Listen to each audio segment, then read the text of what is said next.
The one, the only Chaz Palminteri. What's up? Hey? Chaz, welcome, Chaz. What's up, guys? What's going on, man? All right. So do you get people when they're in the street that they come up to you and they say, "Hey, Chaz," or they come up and they're like, "Hey, Sonny"? Which one is it? Which jamoke comes up to you and says, You'll get somebody who goes Sonny. Yeah, you'll get somebody who does that. That doesn't bother me. But mostly Chaz, they see Chaz. But there's always somebody who goes, "Hey, Sonny," yells it across the street or something like that. Such an iconic role, and what's got to be so cool is that's yours too. Like that's you made that story, and you've been in like 100 things, but that one is like, and that's yours. You know what I mean? That's your story.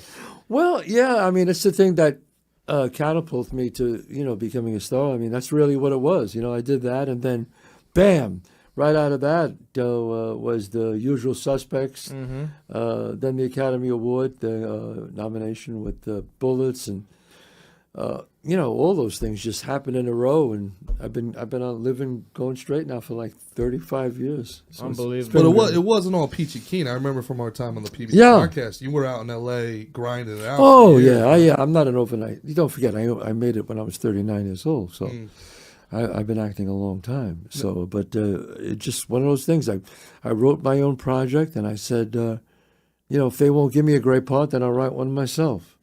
And I wrote this one-man show about me growing up in the Bronx, this killing it really stems from the killing.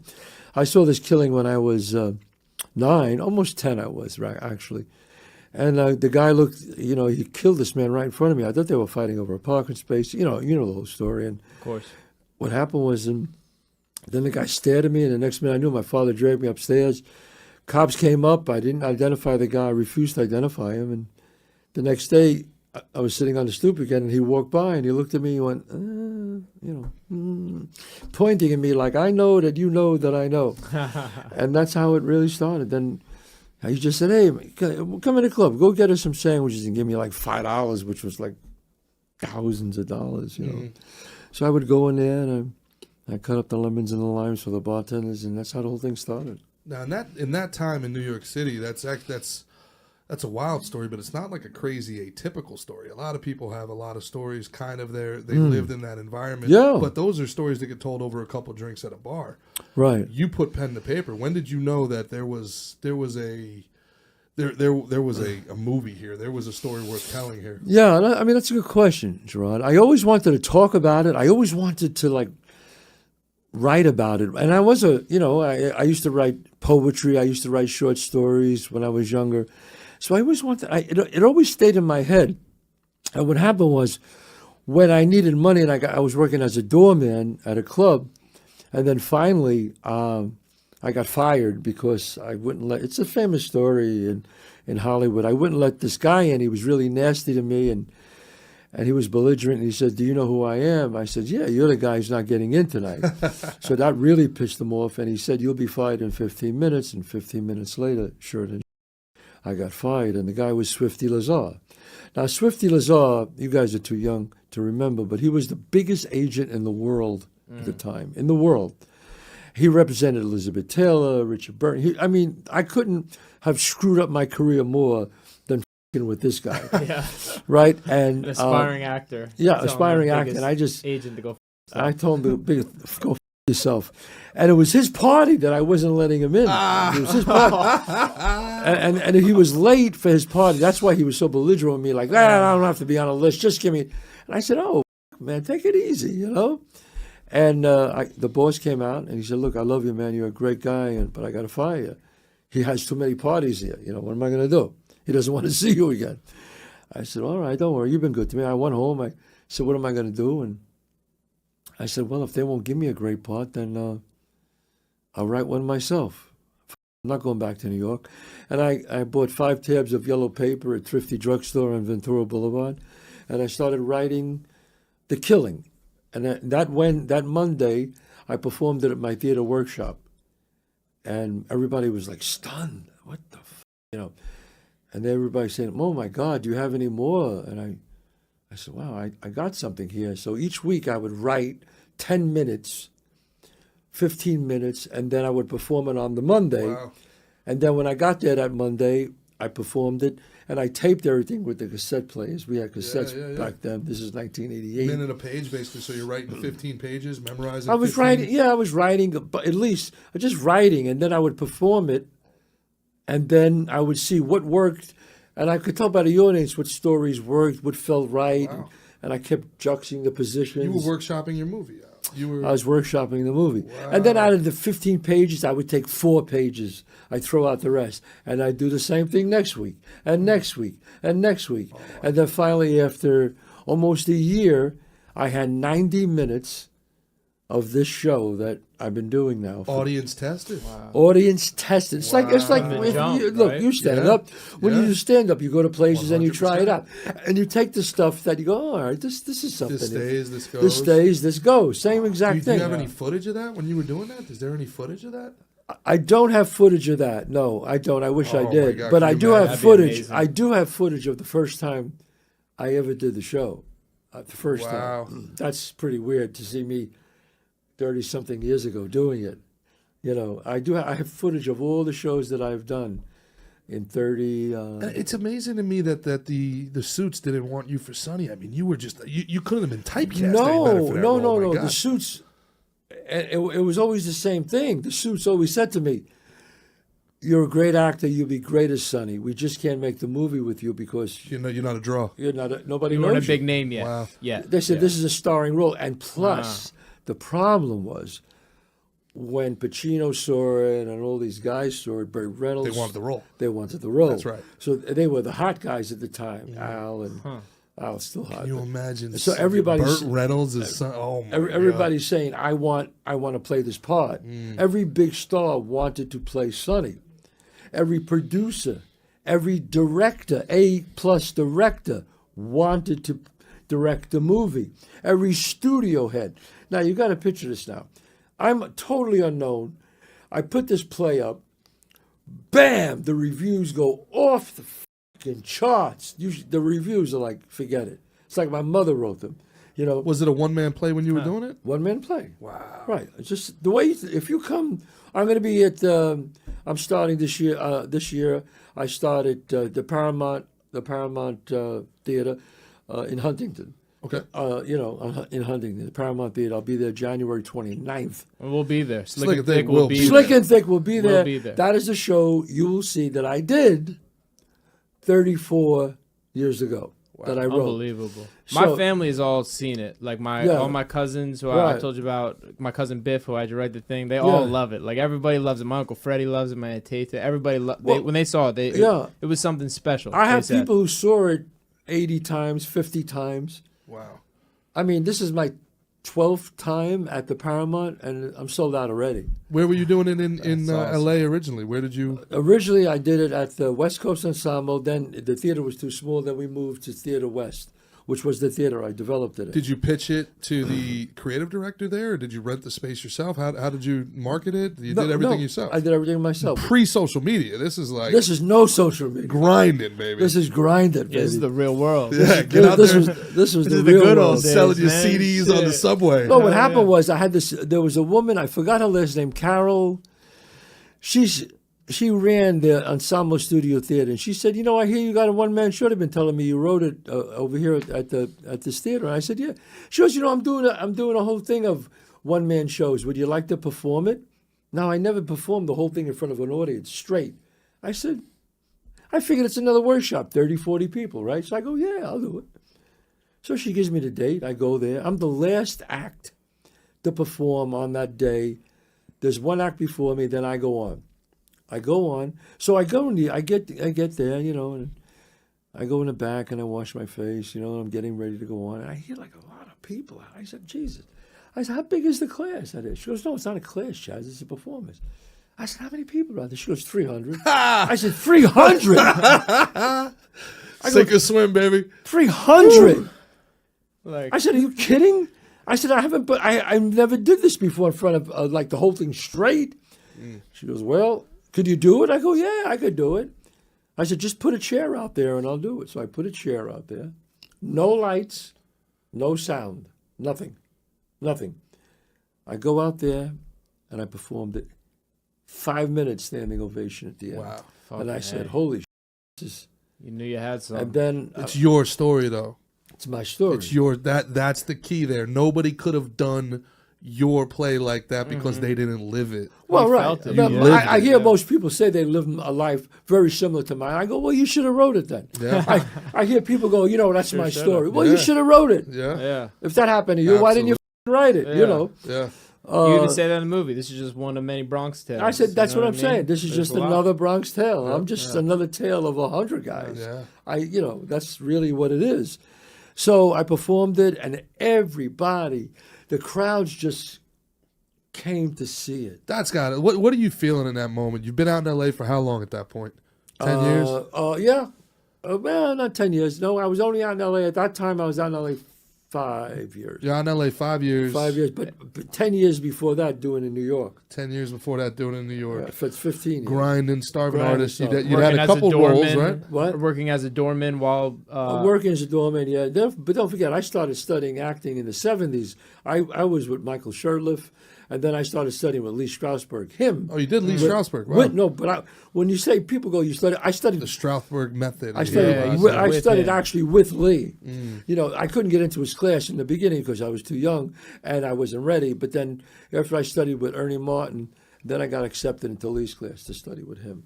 And Ernie Martin was a great teacher too. I just realized that. I got to give him a shout out. His daughter's teachers now; she's great too.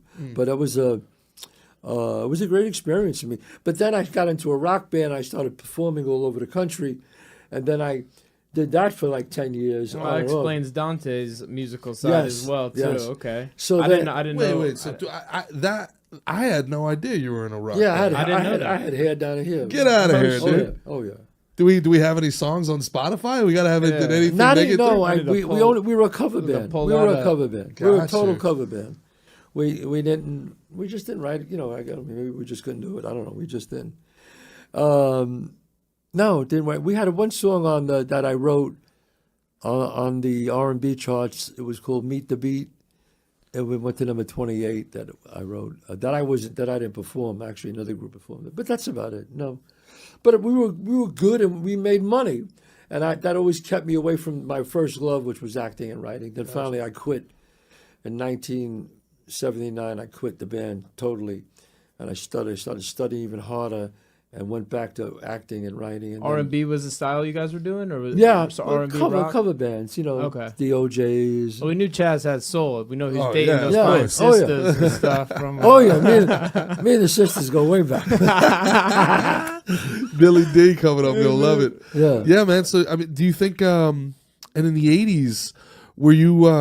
Was the New York accent? You have the Italian upbringing. Right. Is this after the Godfather? Everybody kind of like tried to go away from that a little bit. I feel like. Do you feel like you were typecast? Yeah, well, I get typecast sometimes. I mean, I was the wise guys, and also I played cops, I played lawyers, I played doctors. But a lot of my famous roles that really were big happened to be, Analyze This, and Bronx Tale, and things like that. But then Usual Suspects. I was an FBI agent, So You ever sit back and think, man, like, you're talking about 39 years old when you hit it. Then all of a sudden, look at the movies you've been in. Look at the people you've been with. I mean, you've been with. You became a bona fide star. Yeah. Like, you know what I mean? What was it like being on set with Billy Crystal, man? It was great. It was great. Billy's a really smart guy. He's really funny and a terrific actor. He's really good, man. He's great. I mean, I remember I was ad-libbing a bunch of stuff when we did Harold Ramis, God rest his soul. He was phenomenal. He was phenomenal director. Really liked him a lot. The last Ghostbusters, I think, really did him justice. The last one. He really was beautiful. great. And when I was doing things like, some of the things in the script, but then I kind of started riffing or Vinny Boom Bats, Banky Gaga. And then Billy just saw that and saw everybody laughing. And then he said, could I do? And Harold says, yeah. And then he started, that was total improv on Billy's part too. And he just went, sometimes the thing moves, but that's a thing for another time. I was all improv, and he was. You want a fresh one? I want a fresh one. I mean, that's Billy at his best. He was great. He was great, and we had fun. We just had a lot of fun doing it. Bob was just so good at it. And Well, give me your, you know how we talk about in sports a lot, your Mount Rushmore. Like if you had any teammates, you've been in with De Niro, Walken, Gabriel Byrne, Kevin Spacey, Ed O'Neill. I mean, a lot of people forget you're in Modern Family. I mean, phenomenal role in Modern Family. And then you got some of my favorites, Godfather of Harlem. Forrest Whitaker. These are all great actors. Man. Chris Rock. What was that Chris Rock movie? Great. Chris Rock. When he dies and he comes back as the guy. I love that movie. Tom Hardy and Tom Hardy. Heaven Can Wait. Tom Hardy. Yeah. Is that Heaven Can Wait? Yeah, I remember that one. Heaven Can Wait was great. Yeah, Chris is terrific. I loved him. He was great. Can you tell right away whether somebody is like they've got it or they don't? They get on set. What are you looking for from your fellow actors if they're ready to rock? If somebody, I know it's cocky to say, but I'm never worried about me. But when you work with people like that, you don't have to worry about them. I mean, working with De Niro and Christopher Walken, and I was on stage with Al Pacino in New York, and wow, these are great actors, man, really great actors, and. So you got to keep it's like playing basketball one-on-one with Michael Jordan, You want to do your Yeah. So you just a little bit of iron sharpens iron. Yeah, you focus. I always say, look, I always want to work with people. If they're not just as good as me, they're better than me. Because I learn. Then I learn things. I see things. I learn things. You learn little things as you go on. And I love the craft. I love doing it. I love to work with great people. As great as they are on screen, sometimes it seems like the longer someone is in this industry, or they make a left turn as a person, as a human. Like they go a little crazy. Do you think that's an LA thing? Do you think that's an acting thing? Do you think that type of personality? No, look. Some, like especially comics, there are certain comics that they're on all the time. Mm-hmm. They just can't help it. They're on, like Robin Williams, God rest his soul, who I knew very well, and I hung out with Robin at times. It wasn't my best friend. Yeah, I shouldn't say I know him very well, but I've been around him a bunch of times. And he was in a movie that I directed called Noel. I directed him in that. He was extremely funny all the time. I mean, all the time. To the point it got tiresome, or no? Oh, he was just that good. Like there are people who you go, all right, could this guy just turn it off? He was so brilliant that it was so funny. You loved hearing it. I know that sounds crazy, Gerard. Yeah, but I know what you mean. I have a friend like that too, where it's he's like just it's so just funny. whatever he does. Thanks, man. But the incredible thing about him was he'd be like telling a joke, and there's a very serious scene coming up with him and Susan Sarandon that I was directing, and he's telling everybody in the corner this story, and it was so hilarious. And I figured, gee, does he got to like get a moment before he does this scene? And he's just doing it, but I said, no, leave him alone, So I just go, Robin. I said, let Robin, we're ready. He goes, oh, we're ready? Anyway, this thing down. Okay, let's do it. Right into it, man. Wow.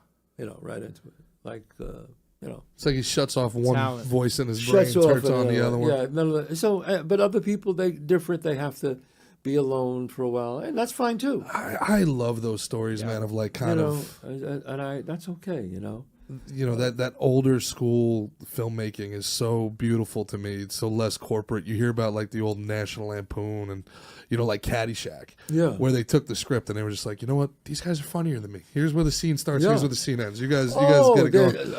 The what's it called? The old wives' tale, the myth of the famous monologue from Bill Murray. So I jump ship in Hong Kong and I make my way over to the bet. Apparently Murray was just passing time between set. Like he was coming off the top of his head and the director's like, you believe it? Just start rolling. They're just rolling. And he's getting into character. Yeah. And you can see the kid laughing. The actor who has like the pitchfork is laughing the whole time because he's not in character. They don't know they're rolling, but apparently that's just what it was like on set there the whole time. They were just going, man. But that's the beauty. See, that's the smart thing about a director. Like the many times when you see some directors, they hate to take, especially writer-directors are the worst. And I'm a writer-director. Say my line. But I'm always like, if you had a line that's better than mine, and you feel comfortable, you say that line, my line, get it out. that's the real right way to do it. Because what are you protecting your movie from? A great idea? Right. But that's the way it is in life. It's an ego thing. It's an ego thing. Yeah. Like if some people go, if I didn't come up with this idea, then I can't be this talented. So I got to stick with my idea. Interesting. When I'm directing a movie, there are a bunch of times where I went, okay, we're going to set up here and everything, and we're just about to say, all right, let's move the camera here. I want this, I want that. And all of a sudden, the first AD will say to me, though, he'll go, hey, Chaz, if you shoot the scene on that window, you're going to get the sun's coming. It's better there. You're going to get the sunrise, sunset. And I went, now this is right in front of the whole crew. I went, that he's right. Move everything. Yeah, good for you. Not have that ego that's going to hold you it's back. About like it's that. about a final product. It's about the product. What am I doing? He was right. I was wrong. Yeah. I picked the wrong window. You'd be surprised how rare that is, though. It doesn't even have to be wrong. It just is better. No, it's just it's like, I didn't see it. I'm looking at 100 different things. You saw it. Yeah, a lot of people are like trying to do like almost like power plays. Yeah. And they don't want to you know what I mean? Like it's and to the detriment of their own product. Exactly. Which is, you know what I mean? It's such a shame. It shuts down the creativity on the set because once somebody has a good idea, that's it. Everybody knows I got to shut up until this thing's done. But once you take a good person's idea, they all go, oh. Hey, Chaz, you got to know when to draw the line now. Sure. But if somebody, I always say, if you have a great idea, you tell me. If I like it, I'll use it. If I don't like it, I won't use it. There's a scene in Bronx Tale where one of the actors, I forgot his name, he comes out of the bar, and we needed a piece of business to fill in this 4 seconds. And I came up with something, and it wasn't that good. And Bob came up with something, and it wasn't that good. And then we both came up with something, and that wasn't that good. And I said, what the hell? And we were trying to figure it out. And the guy flipping hamburgers, the crib service guy, was right next to us. And he's flipping the burgers. He was a real neighborhood guy from Brooklyn. He goes, hey, Bobby. I know those guys. Hey, Bob, Chaz. We go, yeah? He goes, I know what you're looking for. I got a great idea for that part. So, we say, what? Remember years ago when used to play the numbers and what number's leading? And they would say, what number's leading? And the guy would go, the 3's leading. Give me the 3. They would put the thing on the top of the head, 3 or 2 or 1. I said, yeah. He goes, why don't you do that? Ask him what number's leading, the whole number thing. Wow. And I went like this. Tell us that. and you see the movie, and Bob loved it, and I loved it, obviously, and it's in the movie. I love about that the authenticity of the fact that your movie was a time period piece, also, which 60 to 68 adds how much money to the budget you needed for that thing too. Because did they ever try to force you to try to make it contemporary for budgetary reasons? No, a few places mentioned it, but I just said, don't even stop. Oh, the thing. First, I had one studio that loved it, and I wasn't going to make it with them, but they said you got to take out the girl, the black and white thing. Really? And I said, and I was just curious. I said, why is that? They said it slows up the movie. It's really between the three people. I said, no. That's the idea. The kids growing up in front. That's one of the most beautiful parts. It's a commentary on that point in time. And how his father looks at one thing and how the son looks at one thing. So that was dumb. And the next thing was that'd be the whole thing that sold the movie today. And a big thing, right? A big thing. They didn't want Sonny to die. Because they wanted a sequel. I remember reading about that. They didn't want Sonny to die. They want a sequel. It made so much money. Well, man, they just thought Sonny was such a beloved character, and everybody loved him, that they didn't want him to die. That it would be a downer. I remember the head studio guy said, "Well, that's depressing if Sonny dies." That's what made it so perfect. I said, "Let me explain something to you." I said, "Sonny dies. It's a catharsis. Sure. It's actually a happy ending. Yeah. Once he dies, the boy realizes his father was right. Sonny's not the hero. Kalojiro's the hero. Kalojo and the father are the Lorenzo, heroes. yeah. So the boy sees it's a catharsis. He learns. Sure. Romeo and Juliet is a happy ending. They both kill themselves, but the families come together. Mm-hmm. Mm-hmm. You know, in every tragedy, it's a catharsis. Sure. You learn something from it. So, you know, Romeo and Juliet at the West Side Story. Thank God you told him all the off. No, well, because that would have changed the movie so much. Well, I was blessed because I had De Niro. Right. He had all the power. Bob had all the power, and Bob just like, the out of here, Wow. And he took your back like with everything. Everything. Like, beautiful. Awesome. He was just incredible. And I say this all the time. I've always said this. A bad director could up a great script in a heartbeat. It's the director's vision. And he took my script, and he let me be the only one to touch it, and he just let it fly. Awesome. And he's responsible for how great that movie is. It's an almost perfect movie, man. I mean, it's an almost perfect movie. I mean, really is. It's the acting, the directing, the dialogue, everything about it. I mean, the score is iconic. Yeah. Nobody can listen to the Beatles without going, "Now you can't leave." Like, you know, I mean, it's just. I mean, when you were making it, at what point when you were making it were you like, this is special. We got something good here. Nobody ever knows, Gerard. That's a good question. I knew it was good. I knew in my heart it was good. And the reason why I knew that. And then you get that kind of trepidation, like, man, don't screw it up No, in post. no. Don't screw it up in post. The reason why I knew that was because Bob took my script and put it on there, and the scenes worked. Because I did them already. Yeah, you knew. I knew. But that doesn't always translate. It doesn't always translate. But I knew that West Side Story you were talking about. West Side Story is one of the best plays you'll ever see. It doesn't translate to film. Well, I know. The original one I thought it was great. Well, that's cool. Who might have this far be from me to disagree. But it just worked. And I remember saying to Bob a few times, Bob, I'm telling you the dialogue here, it's going to work. You'll see. And certain things, and it worked, you know, because I performed it. When you see the show, when you see my one-man show, you got to look at that and go, holy this before the movie. Yeah. You're going to say, that's the movie. That's the movie. That's the movie. I do a Bronx Tale on stage alone. I play all the characters, 18 characters. I've heard. Now you say, how the would that be? I don't know. I figured out a way to do it. I don't know. Now that what you guys were saying before, how you were saying like trust the words, like trust the script, like you know it's gonna work.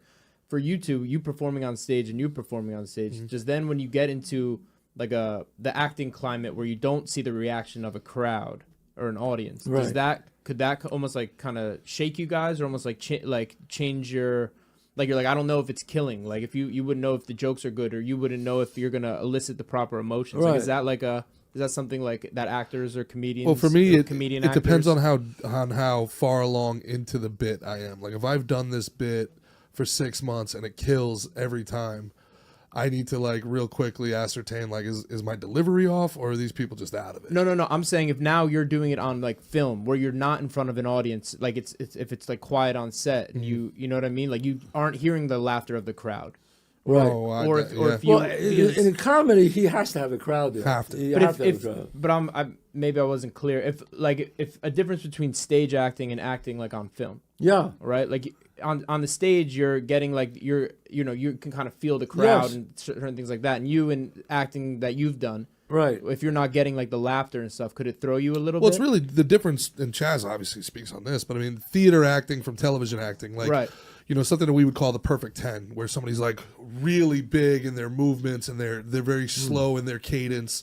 That's perfect for theater. You're allowing people to be a part of it. There's almost like a wink and a nod breaking that fourth wall. Right. But if somebody goes that big in their, really television, suspension of it's more about it's more about subtlety. I mean, some of the best actors in the world. Subtle. It's their eyes. Their eyes are communicating on screen. I mean, right. I've been on Broadway, and I've been in some great plays, and I've been in some bad plays. And boy, when you're in a bad play, it's rough. That's got to be tough. You're standing on stage with your pants down. Yeah. You feel it. The jokes ain't working. You're dying up there. Yeah. And it's horrible. But, the good thing about a play is that it's over soon. Yeah. Yeah, right. You hope it's over soon. Do you ever feel like calling timeout and going to one of your actors and be like, no, you want to say the line this way. No, this is why it's not landing. I remember first starting out, I did a play at the American Theater of Actors, and it was just a bad play. But, as a young actor, you take the job, I was in my 20s, and I was so happy I got a part, and I did this, and it sucked. And the reason why it sucked was because, that's been a long time, so I could say it. The director put his girlfriend as the lead. Oh, there it is. Okay, and she was not up to the task. So I'm in this play with her, and she's terrible. And I'm acting with her. I just want to go, all right, hold on. Ladies and gentlemen, I know this sucks. And I'm about to leave the stage right now. You will never, ever see me again on stage. God bless you all. Good night. You know how many times I used to say that at night? Yeah. I used to, me and my friend Dayton Cowley, who's a wonderful actor. He's been on many shows. You probably, if you saw him, you know who he is. He did Sons of Anarchy. And, Oh, okay. Terrific. He's a great actor. Him and I were in that show. We always bring that up. We go, how bad was that play? Well, we just laugh about it. Yeah. You know? But it was a bad play, and so it's horrible. But hey, You got to go through some stinkers. To, you have know to. What I mean, you gotta, But nobody's you immune gotta to it. do some crappy gigs. That's all I have are crappy gigs. I've had to fight in some gymnasiums. It's like it's part of paying your dues. It's part of paying your dues. Listen, I think Francis Ford Coppola is the greatest director to ever live. I love him, and even The Godfather 3, he put his daughter in a role she couldn't handle and tanked the whole movie. Yeah. So I mean, they're not.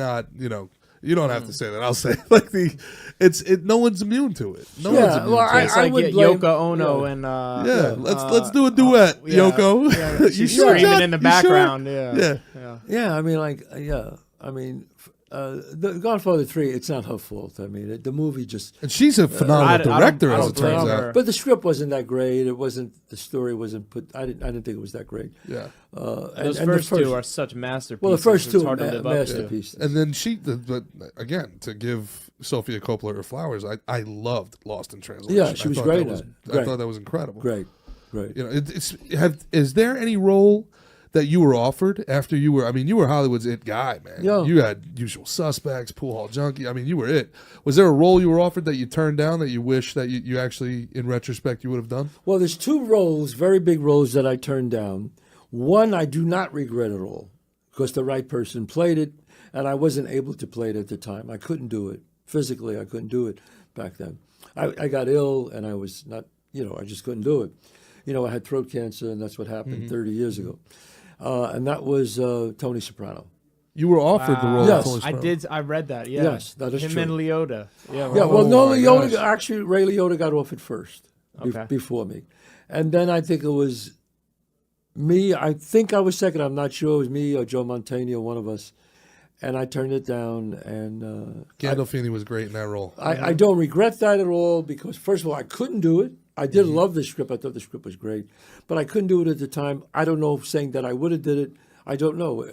HBO was very new at the time. It was 1996.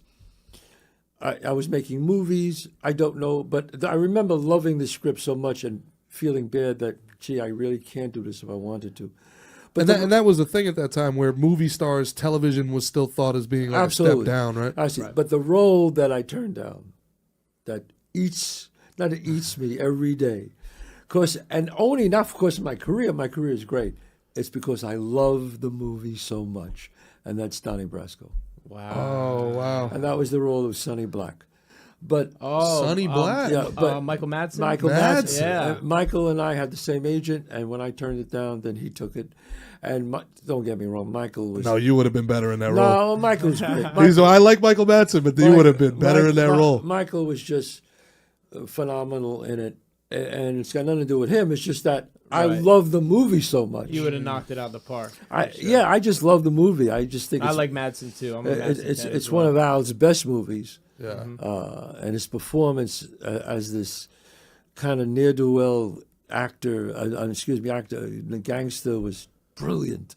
And I just love his performance in it. And I wish I was part of it. But, hey, what are you going to do? Yeah. I have a little great ensemble. Yeah. I have a back to the Bronx Tale question. So there was the juxtaposition between your father and Sonny, right? What was some of the best? I like to get advice from OGs such as yourself, and I want to hear the OGs advice. The best advice you got from your father and from Sonny, and maybe some of the things that you learned from lessons you learned that maybe not the best advice or not the best examples. That you got from both of them. I think the best advice.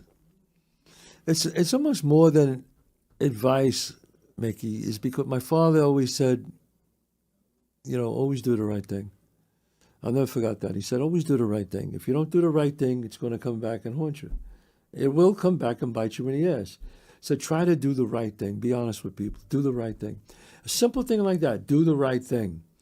And he lived his life like that. My father was a very honest to the point he would hurt himself. He was so fucking honest. Right. I mean, I was trying to sell my car, and I was on the road with the band. I remember I had this cream puff of a Cadillac, and I said, Dad, while I'm away, people are going to come and look at it. And he said, people come, they don't want it. I said, how could this be? The car's a cream puff, Dad, It wasn't a new car. I was like 4 years old, but beautiful. Mm-hmm. So then I came home off the road, and I was with him, and people would come, and he would go, yeah, no. And he would take over and talk while I'd be watching. And he'd go, okay, now there's a few squeaks over here. Now, when you start it on a cold night, it doesn't start right away, but it starts. I go, sell this thing, Pop. Trying to sell this thing. The engine only floods once every 4 times. I'm trying to sell this car. What are you doing? He said, well, you don't want him coming back saying you didn't do the right thing. I was going to sell the car. Yeah, I was home for a week, sold the car. So, but that was my father. I think that was the best advice I got from him. I think the best advice that I ever got from the wise guy, Sonny, which that wasn't his real name, but I always said it. But your real name is Calogero. My real name is Calogero. Calogero Lorenzo Palminteri. Now, did they call you C, or were you Chaz C. always? They called you C? C, and then Chaz came when I was like in my 11, 12. But mostly C. I still have friends call me C to this day. I think the best advice I got from him was a few things he always said. He said, one of the things he always said, he said, never answer the door after 1 o'clock in the morning. It can only be bad news. That's fair. And he said, no one's ever going to knock on your door and tell you good news after 1 o'clock. Don't answer the door. And that saved my ass a bunch of times. Yeah? Yeah, I was at my own apartment. I was living in L.A., and 1 o'clock I heard bam, bam, bam, banging on the door. And I started walking towards the door. I was living in L.A., and I went, and I just got quiet like that. And I hear bam, bam, bam. It was the woman next door. She was fighting with her boyfriend. They were screaming at each other. And I just said, and then she banged on the other people's doors, and they got out. He got into a fist fight with a guy. And I just went, fuck it. I went right back to bed. I went right back to bed. And I never forgot that. Not my chair. Not my problem. That's great. It's not my problem. I'm not in the middle between a guy and his girl. That's the worst thing to do. Ooh. And now the wise guy. So I guess we'll refer to him as Sonny for this. Yes. But he also throughout the movie would often say nobody cares. Nobody cares. Yes. And then at the end you were telling me, you're like, people do care. Yes. And so would that maybe be one of the advices that you wouldn't totally agree with him on, or that? Well, when he meant nobody cares, but he's talking about Mickey Mantle paying your rent and he says paying your why? Rent he says worry about your family and the people that are close to you, because nobody cares. Well, and he's right. Yeah, he's right. About there's a lot of truth in that. There's a lot of truth. Well, listen, I dabble in armchair philosophy. I love Jordan Peterson and those guys, and that nihilism is a very powerful thing. But at the end, if you watch closely, even though he says nobody cares, he is the guy that tells C to get out the car. He cares deeply. Yes. So as much as he says, nobody cares, really what he's saying is, keep your circle tight. What do you care? You're crying about Bill Mazeroski. You never even met the guy. Yeah. Right. I mean, if you think about it, people get so upset over sports, and believe me, I'm a diehard Yankee fan. How about the Giants going to the playoffs, boys? How about the Giants going? Shout out to the New York Football Giants head coach Brian Dable, future coach of the year. The problem is, you could care, and I know when the Yankees lose, I'm devastated, but I'm okay. I go, all right, relax now. Let's get not going to let that low bring you too low. Let's get back to real life here, right there. So there's a lot of things I learned from the wise guys. One is always, one of the big ones is it's better to beg for forgiveness than ask for permission. No doubt about it. Love that one. I learned that one the hard way a little bit too. Yeah. So I was fighting CM Punk in Cleveland. Excuse me. And LeBron James was a big guy in Cleveland. Always do that powder clap. Yeah. Right. So I wanted to go on the scale when I weighed in and do the powder clap like LeBron, but I asked first if it was okay. Yeah. And And they were like, nah, no, someone could slip. But stupid reasons. You know what I mean? It was BS, but it would have went big. It would have been fun if I did it. Huge. I should have just done it. I should have put a little powder in my hands and done the little LeBron clap in Cleveland. You could have said, I didn't realize it. Yeah, no, of course. sorry. Of course. Yep. Yeah. But you would have did it already. Exactly. Yeah, it would have been no problem. No It would have been problem. no problem whatsoever. But yeah, No I learned right there. Absolutely. I was like, yep. Yeah. It's always a problem when you ask. Of course. People always have a problem when you Sure. ask. It's funny, people are strange. You know what? If we all could just, who said that? Rodney King, I think. If we could all just get along. Can we all just get along? Can we all get along Yeah. a little bit? You know what I mean? Because life is, you think about your life, Mickey, my life. If my grandfather, Colosio, doesn't come here and decide to come to America, I'm not here. Yeah, Stephen Michael Heron, my great grandfather from County Galway. I'm not here. I'm not here. Bronx deal never happens. Everything is so delicate in life. Everything is so delicate. I have a friend of mine, my friend Mikey. Okay, my friend Mikey, I was 18 years old, okay? I'm 18 years old. I just got my license. My father just drove me back for passing my test. I got my license. He says, take the car. Go ahead. You can go. I was like, holy. I get in my car. I'm 18. I'm 17. I'm 18. I'm in the Bronx, right? My neighborhood. I'm driving. I see my friend Mikey on the corner. I go, yo, Mikey. He goes, hey, see, what's up? He goes, what are you doing? You're driving. I go, yeah, I just got my license. He goes, come on, let's go for a ride. I go, all right, come on. He gets in the car. We're driving. He goes, make a right. Let's go on Pelham Parkway. That's where all the Jewish girls were. We would drive up there, And I make a right. I'm going down, and there's this big light right on Southern Boulevard, right where the Bronx Zoo is. And I'm driving over there, and all of a sudden, I was so excited, I didn't see it turn red. And he screams in my ear, red light, red light. I went, oh, bird. I hit it. I went past the light, put it in reverse, and backed out. Right? I'm by the light now. I backed out. 3 girls are walking by. They got balloon. They're going to the zoo. She looks in the car and sees Mikey. He looks at her. They look at each other, and he goes, Mikey. She goes, Mikey, Mike Herrero. And he goes, I don't want to say her name because anyway. So he says her name, and she writes on he goes, oh, my God. I'm not saying, who the fuck is that? She writes her name on her eye. She has an eyebrow pencil, and she writes it on a matchbook cover and throws it in the window as I'm pulling out. Okay? I have to tell you the story. I drive away. I go, who the fuck is that? He goes, oh, I was in school with her. I was in the 8th grade. I was in the 1st grade, kindergarten. I go, how the fuck do how did you remember each other? He goes, I don't know. She saw me, and she recognized me. I recognize her. He calls her up. They get married. Nah. A few years go by. They get married. They have 3 kids. Okay? 3 kids. Finally, years went on. Then they got divorced. And he always told me, that fucking red light, you got to stop. And I think about it. It was that fucking red light. When he was going through the divorce, he's going, you and that fucking red light. I go, Mikey, it's 30 years later. What do you want from me? But hey, he yelled red. He yelled red light. Hey, it's on him. It's on Mikey. It's on Mikey. I know, but think about it. If I don't get a license at that moment, if my father don't drop me off on that moment, if I don't see Mikey on that corner, if we don't make a right on 3 human beings don't exist. If we don't make a right on that street, if she's not walking there, if the light's red, if the light's green, we go right by. Yeah. His life's different. Her life's different. Yeah. Those 3 human beings are not here. How the fuck is that possible? That's crazy. How is that possible? Kismet. I am stunned by that. Huh. Stunned by it. Think about it. Unless Mikey's lying to you and he was stalking that girl the whole time. Telling you to He make knew- this right, he knew make it that was, left. yeah. Mikey wanted, Mikey's like, you know what I want to do this Friday? Yeah. What's that? I want to see Fiddler on the Roof. Yeah, I mean, to me, it's just fascinating how. That's why I always tell people, the best advice I could ever give somebody. They always ask me, they say, what's great advice, Chaz, about success? And I would go, show up. Mm-hmm. Show up. Showing up is 85% part of being successful. Okay, let me give you an example.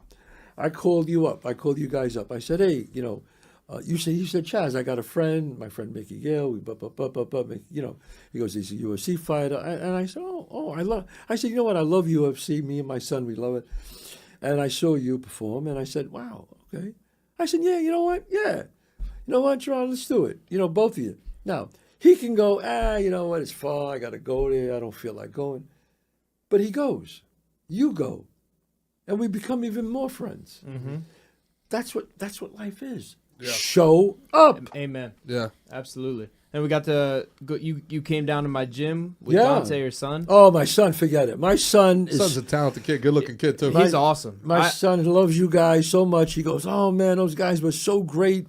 Because he does the jiu-jitsu, Gracie jiu-jitsu, and he loves it, and he's learning so much from you guys. And he worked out at the place in Jersey. Gracie, New Jersey. Gracie, New Jersey, and he loved it there. And the professor, he met David Adiv, David Adiv, and he just raved about it. And dude, he did so well, and not blowing smoke at all. Like the things that are important to me, like being kind. Yes. And another thing, being tough. Being a little competitive. Yeah. Dante was tough. Dante is a gamer. He's a came gamer. in there. He wanted to roll. He never rolled much before, but he was all into it, excited. He's a great kid. Yeah, great kid. Tremendous. And we're gonna take care of him. He could do anything he wants in the jiu-jitsu world. My son is a gamer, and like you said, he's a good man. That's the thing. Like he's obviously very kind. I know a lot of tough guys aren't that kind. I don't want anything to do with them. But I like a kind person who's also tough. You know what I mean? And that was Dante. He had the willingness to learn. He was amazing. And that's my daughter Gabriella. If you got to meet her, where do you meet her? Michigan, tough loss. Michigan, tough loss on Michigan. Loss. Yeah, we both were watching the game. But she's musical theater, theater major, musical at Michigan. She's brilliant and great. And so my kids are great kids. They're good kids because why? Because my wife and I try to do the right thing and make them see that. People don't realize, you guys don't have children, but when you do, people go, what advice could you give me to raise a good kid? And I always go, be a good example. Your kid watches everything you do, everything. If you're mean to your wife, they'll be mean to their wife. If your wife's mean to you, that girl will be mean. That girl will grow up just like that. Do you think having kids made you a better person then? Yeah. Because you had to be more cognizant of that? Yeah. It absolutely. kind of forces you to grow up, too. I've heard people say you're not like a real man until you've had kids. Well, you're not. Could you be a real man without children? Of course you can. You could do other things with other people's kids. You could be a good person. But when you have your own kids, it's like that child is there. When that little baby's got a mouth open, you got to feed him. What kind of man? What they say in The Godfather? Man who doesn't take care of his family is not a man. No man at all. You got a family. You got a wife. You got children. Oh, okay. You got to take care of his family. That's a responsibility that you have to do, and that's it. Period. End of story. Absolutely. That's how I feel about it. And Dante's 22? 27. 27. Okay. Well, so let's do a little math here. You wait till you're 39 to have your big break. Now, what was that, 92? Bronx Tale comes out? Bronx Tale. No, I hit my big break in 89. 89. 90. 90 is when I sold the play. Yeah. Dante's born in what, 96? Yeah, 95? Yes. So now you waited all that time to be a Hollywood actor? You gave yourself 5 years of LA nightlife before you had a kid, man? Yeah. Was that enough, or you should have waited longer? But look, I was in a rock band in the late 60s and 70s. Do I have to say any more? Say no more, sir. I was in the height of flower, love, and orgies. This was like fucking crazy. Oh, that's great. This was like we need pictures of long hair Chaz Palminteri right now. We need flower child Chaz P. You got to send it to our producers. We got to get the pictures. Oh, I have it. I'll send it to you. Man. Yeah, please. I'll send it to you. Aquarius. No, I did enough. By the time, and then when I made it, I ran around. Then even when I hit it, I didn't meet my wife. I wasn't famous when I met my wife. I was Wonderful lady, by the way. Thank you. Gianna was great. My wife is She's such great. a great host, I was wealthy because I made big deals with Bronx Tale and everything, but I wasn't famous yet because I didn't do Bronx Tale because I had to wait a couple of years for Bob to be available, and I met her during that time. Gotcha. But I ran around enough of my life. Look, you guys are handsome. You're both young, and it's great. You have a great time, and it's great. But here's the deal. There's a difference, and I'm writing a play about this, so maybe I'll quote my play a little bit. There's a difference between pleasure and happiness. Pleasure is what you guys are having right now, and that's great. And I had a lot of pleasure, but then there's happiness. Happiness comes with time. You build up. Pleasure is immediate gratification. Happiness comes as you get older, and you realize, I have my children, I have my family. It's a different thing. There's a time when a man has to grow the up. But we're men. We don't grow up. Chaz, we don't grow up. We don't. We have to fight it. Look, do I get tempted? Of course I do. I'd be a fucking lie if I told you no. Anybody, Bill Burr always Bill Burr, who to me is like a genius. He's like the Richard Pryor of this generation. He always says, he says, what do I know? He goes, I can't even handle Facebook. He says, the temptations of Facebook. He goes, how hard it must be for when people are famous and you got gorgeous supermodels coming on to you. That's a great bit. That's a bit about Arnold Schwarzenegger and Tiger Woods. But he's right. Great bit. It's fucking hard, and it's because men look at aesthetics. When they see beautiful women, it's just like you have to hold it in because what you want is quick pleasure.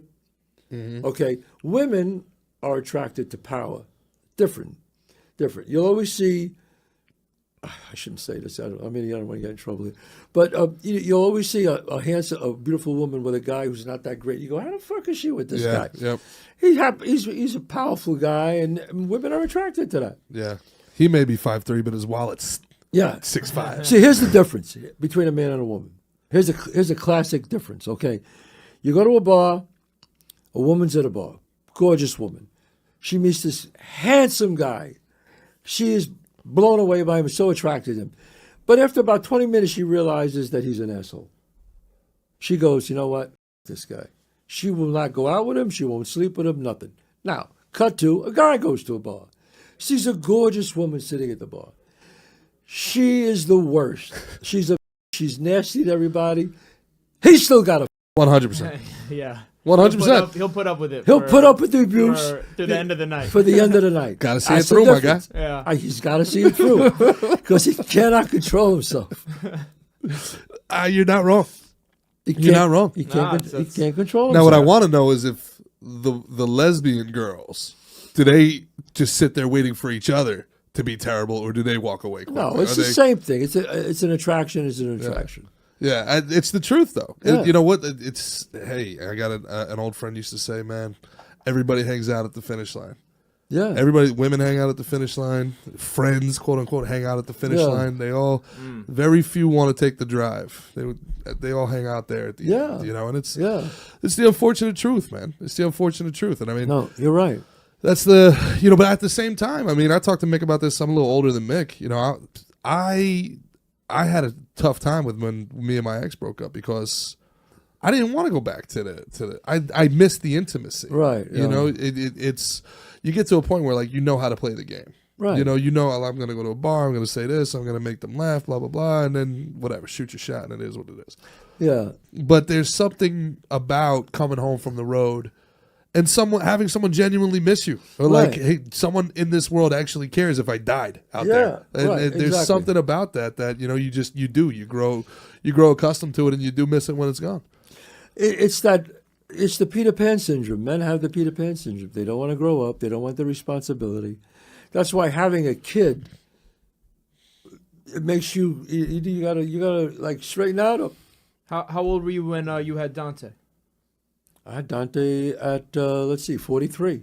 It's a beautiful thing about men. We can wait a little bit. We can wait a little bit. We can take our time. I was 43 when I had Dante. Yeah.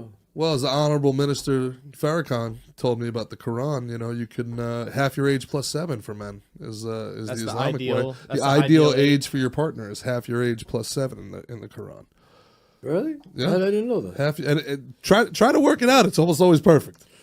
Half your age plus 7. Mine would be 22. Huh? Mine would be 22. Probably works for you. It works for you. Wow. What about you, G? Half my age plus 7, so that would be... Good luck dividing 37. But yeah, right. Yeah. Good thing we learned PEMDAS in school, right? PEMDAS, yeah. So it would be, what would it be, 18 plus 20, 25? I'd be all right with that. Be all right with that? I think so. I'd sign off on that. Yeah. I don't think that'd be so bad. 25, 26. Well, how old are you now? 37. 37. Oh, you're 37. Yeah. Wow. Okay. Yeah, just turned 37. Wow. Yeah. One thing actually that I really like about your guys' relationship, is I see a lot of like Gerard's aspirations are similar to yours, where he has a lot of great ideas, very talented guy, obviously, and he has a lot of like stuff where he wants to like create and put himself in direct, put his talent to work, and I think like a lot of the stuff Chaz is saying. Oh, he's a huge influence on me, man. I mean, I bet huge influence, whether you know it or not, massive influence on me. Because if you sit there and you wait for somebody to bless you with the role of a lifetime, it's not going to happen. It's not going to happen. I write a bunch of scripts, and then we try to find the money to do them, and that's that, and it starts small with sketches because that's the money that you can do. But then I don't think in this day and age that if you were waiting for somebody to come it never happens. It's a lottery ticket. Yeah, Go out and do it. It never happens. If you got a role you think that you'll nail, write it, brother. If I didn't write Bronx Tale, I don't know what would have happened. Yeah, but that's the hard thing. It's like you said, every Jamoke has a story. Every Jamoke. But they gotta I hear that, that was my story. That happened to me. Well, it didn't. Maybe something similar, but that didn't happen to you. Yeah. Do you want to do something with your son and your daughter? They're both in the industry. Do you have an idea for a project with them? Well, I was in. I'm doing a TV series now called Gravesend with Willem DeMeo. Where I was born, Mick, West 2nd Avenue. Yeah. And my son was in that, and my daughter. Actually, my daughter she was doing it for a year before me. She actually got me the job. Another terrific ensemble cast, by the way. Yeah, great cast and wonderful show. Comes out this month, January, and we did a couple of things together, and that was fun to work with them. I didn't work with my daughter; I worked with my son. So, but you know what? Were you giving him tips? Did you let him do his own thing? How was it going? They're so good and they're so talented, and they're going to be good. They're going to be very successful. I'm not worried about either one of them. Really, I'm really not. Yeah, no, I can see it in Dante. He's got a lot of talent. Very charismatic. But it's more than talent, Mickey. They have drive. Yes. They want to be great. They gotta have the fire and the ambition. Do you still have the drive now? I mean, what have you not done? What you're out there doing your one-man show, man. You've done it. How many shows have you done? You had to do this 500, 600, 700 shows at this point. This will be January 29th at the Paramount Theater in Huntington, Long Island. Will be my 1014th. 1014. Do you still get up for them? Every time they get you. Time. Actually, I'm filming it. On the 14th. You guys got to come. Oh, 100. We're there. Filming it where? We're there. At the Paramount Theater, January 29th. 29th? Yeah, if anybody wants to come and see, I'll be doing it all year, all over. And if anybody wants to see it, go to chazpalminteri.net, and you'll see my schedule for the whole year. Or you can go to let's put a link in the podcast. They already know. chazpalminteri.net or Chaz Palminteri on my Instagram account, and I always talk about my shows and of course my podcast, which you guys are on. You're on this week. Oh, yeah. It was awesome. And my podcast has been great. I had great guests, Billy Joel. Love the Chaz Palminteri show. Yeah, so it's really great. I talk about as great as I loved Billy Joel, and obviously Mickey and myself, I love the Sunny Blue Eyes, man. I like Sandy Blue Eyes. I love Sandy Blue Eyes, Chuck Zito. Chuck Zito. It's beautiful, man. The old story about Chuck Zito. Chuck Zito put out more lights than Con Edison on guys. Chuck Zito's a real one. That's a tough guy. Chuck Zito's legit. That's a tough guy. And you got Tara and you got Miss Narducci there. You got some real talent. Tara kind of Strassi, yes, and Catherine Narducci. Was her first role Bronx Tale? It was her first role. That was her first Really? role, right? Yeah. Did you guys did an open call? We did an open call for kids, and she brought her son there, and then she saw they were auditioning women, so she asked if she could audition. She auditioned, and she beat everybody. Wow. She was great. Tremendous. Obviously, she's had a great career. Because she's great. I loved her in Sopranos. She's that talented. Loved her in She's Irishman, She's great. In Godfather Harlem as well. Yeah, Godfather. She's just great. She's Yeah. a natural. Yeah. People are born natural. A sweet person, She's natural. too, Very yeah. sweet, too. Yeah. Now, we talked about roles you were offered. Is there a role that you went up for that you really wanted, that you thought, man, this is going to be great, and it went to somebody else? Well, there's I rewrite scripts a lot, and I remember usually there's only 3 scripts that I read in my lifetime that when I read them, I went, oh, I'd like to be in this movie. This movie's going to be great. Well, one role I really wanted. I got a script, and it was called Shawshank Redemption. And there was the part a of little Red, movie called Shawshank Redemption. Just a little guy. and there was the part of Red, which is played by Morgan Freeman. Well, in the book, he's a white Irish guy. He's a white Irish guy. That's Yeah. correct. And I said, gee, I'd love to play this. Maybe I could read for it. But then I heard Morgan Freeman was doing it, and obviously they made the right choice because Morgan Oh, he was amazing. was amazing. He was incredible. Yeah. I can't picture anybody else doing it. Yeah. But that was one I always go, wow, I wish I could have been in that one. Saving Private Ryan was another script that I read that I loved. I just wanted to be in it doing something, anything. Yeah. And then the most recent was Green Book. Oh yeah. When I read that, Very good. I brought it back to Nick Vallalongo, and I said, I have no notes. It's brilliant. It's no notes. It's great. Yeah, it was a great one. Yeah, it was I a really great enjoyed movie. that one as well. Yeah. I mean, Saving Private Ryan, too. I mean, you're talking about, the quintessential war movie. Yeah. I mean, I mean, those were 3 scripts. When I read them, I just said, wow. I remember being really taken back by it. When I read it, I was like it was so brilliant. I was stunned when I read it. Did you ever read a script and you're like, this is trash, and it turned out to be a good movie? No. Not a single one? No. I heard people, when the script for Dumb and Dumber was going around, they were like, this is the worst movie I've ever read in my life. Yeah, they were like, there's no way anybody's going to do this movie. Yeah, but then you hire the right, you hire Jim Carrey and you hire Jeff Daniels, 2 wonderful actors. And we got a movie. And you got a movie. But I'm sure that, I never saw it, but I'm sure the script had something to it.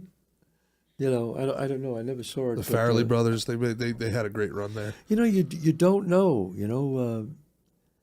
Who was offered? Who was offered Shawshank Redemption? He turned it down. Tom Cruise.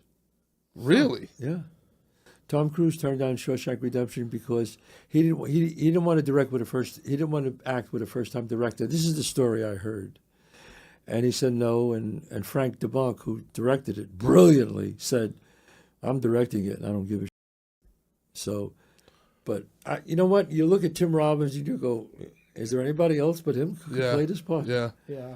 Not really. Now, why do you think some actors translate into phenomenal directors and other actors they don't seem to do as well? Like you look at you talk about Tim Robbins, I immediately go to Mystic River, and that was Sean Penn, if I remember correctly, right? And I mean, that movie's just like, that's a brilliant, sad, but brilliant movie. Yeah. There's some people that they jump in, and they're great, and other directors, you're like, I don't know. It matters. Some directors are just, they see the movie, they see it in their head, like Marty Scorsese. He's just a great storyteller, he just sees the movie. One of my favorites. Woody Allen does, sees the movie. Alfred Hitchcock never looked in the camera. Really? Never. Huh. He storyboarded, and he would tell, what's the frame? Don't forget, they didn't have video playback. Actual film. Yeah. They didn't have video playback back then. It's actual cutting film. Yeah. Yeah. I mean, we had actual cutting film up to Bronx Tale. No, you had to do that digital. It was just coming in. The Really? the units were just coming in. We cut Bronx Tale on the flatbed and on the computer, both. What was the name of the? Were you able to watch the dailies on? Yes. Oh, you were. Yes, I heard Tarantino does his on film. Yes. Really? Still, yeah. No, but he's got to use the computer. Right. because it's so much faster. I would love to see Chaz Palminteri in a Quentin Tarantino role. You imagine? Oh man, that would be fantastic. Yeah, I read actually for him for what was the movie they did? Mr. Pink, Mr. Blue. Reservoir Dogs? Reservoir Dogs. Don't tell me you lost out to Madsen again. I probably did. Come on, Madsen. What are we doing here? Yeah. No, I didn't lose out to him. Yes, well, I did. I think he got that part, and I didn't. But he should have at least given you walking Species back and forth with the knife with Natasha Henstridge walking around. I don't know. I don't remember if that was the part, but I remember I did read for it. Ain't right. Hey, this thing on. No, he was great. Come on, he was. Of course. He was great. Now that's a role. No, I'm a huge Madsen fan. I love Madsen. I could definitely see you doing Sonny Black better, but Madsen, you got to give credit where it's due. Reservoir Dogs. Yeah, it was pretty good. Exactly. Madsen's great. I mean, just great. What do you think of Tarantino and Scorsese coming out and saying they're not making movies anymore today? That these Marvel films are not movies. It's bad. They're right. I mean, they're right. I mean, it's really could certain movies get made today? Could The Godfather get made today? Probably not. No. It'd be a series, I think. Yeah, I mean, a lot of great movies couldn't be made today. So Casablanca's probably not getting made today. Oh no, that's not getting made. That's not getting made. But look at all these great movies that just never got made. I mean, it's just the way it is. Your movies should be seen on a big screen with a lot of people. Prestige. Yeah, I mean, how could you not see Goodfellas on a big screen? I mean, it's a whole different thing. Dances with Wolves. Yep. Braveheart. You want to see that on a big screen, man. Right. I mean, come on. Not saying, not to put down television at all. It's just. Mickey's a successful UFC fighter. He's got very big screens. Big screen. Big screens. You have big screens at home, Mickey? Pretty big. Think about it. Screens today are huge. Big screens. Like if you go over somebody's house and they got like a regular television. Oh, back in the day, yeah, look like a microwave. Absolutely. Some people got projectors. It's the whole wall is the television now. That's what the hell is this shit? Yeah. Oh, it's different. But you've never really done any fantasy, right? You've never done like a Lord of the Rings or. No, I'd love to. You'd love to do a fantasy thing. Is that what's left? Is that we've got? You're the next Gandalf, man. We gotta. I wanna do that, but I've always wanted to play a priest. Now you can't pass. Yeah, no, I could never say. I could never say that line again.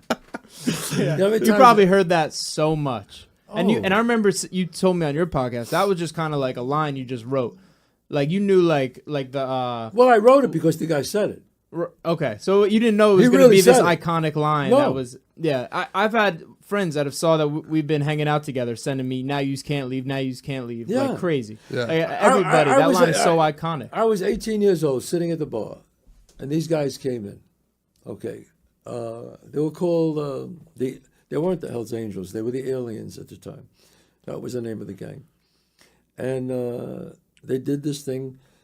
And they put in the movie. They were Satan's messengers. Satan messengers. And they shook in the movie they shake it, but in real life they didn't do that. Mm-hmm. What they did was they just looked at Sonny, held up the bombs, and they just turned them upside down, and they just drenched the bar on the floor. They just turned the beers upside down, and Sonny asked them to leave.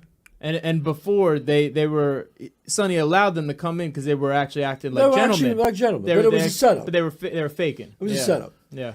And once they did that, he said, "Look, you got to leave. I spoke to you like a gentleman. I'm disappointed, but you got to go."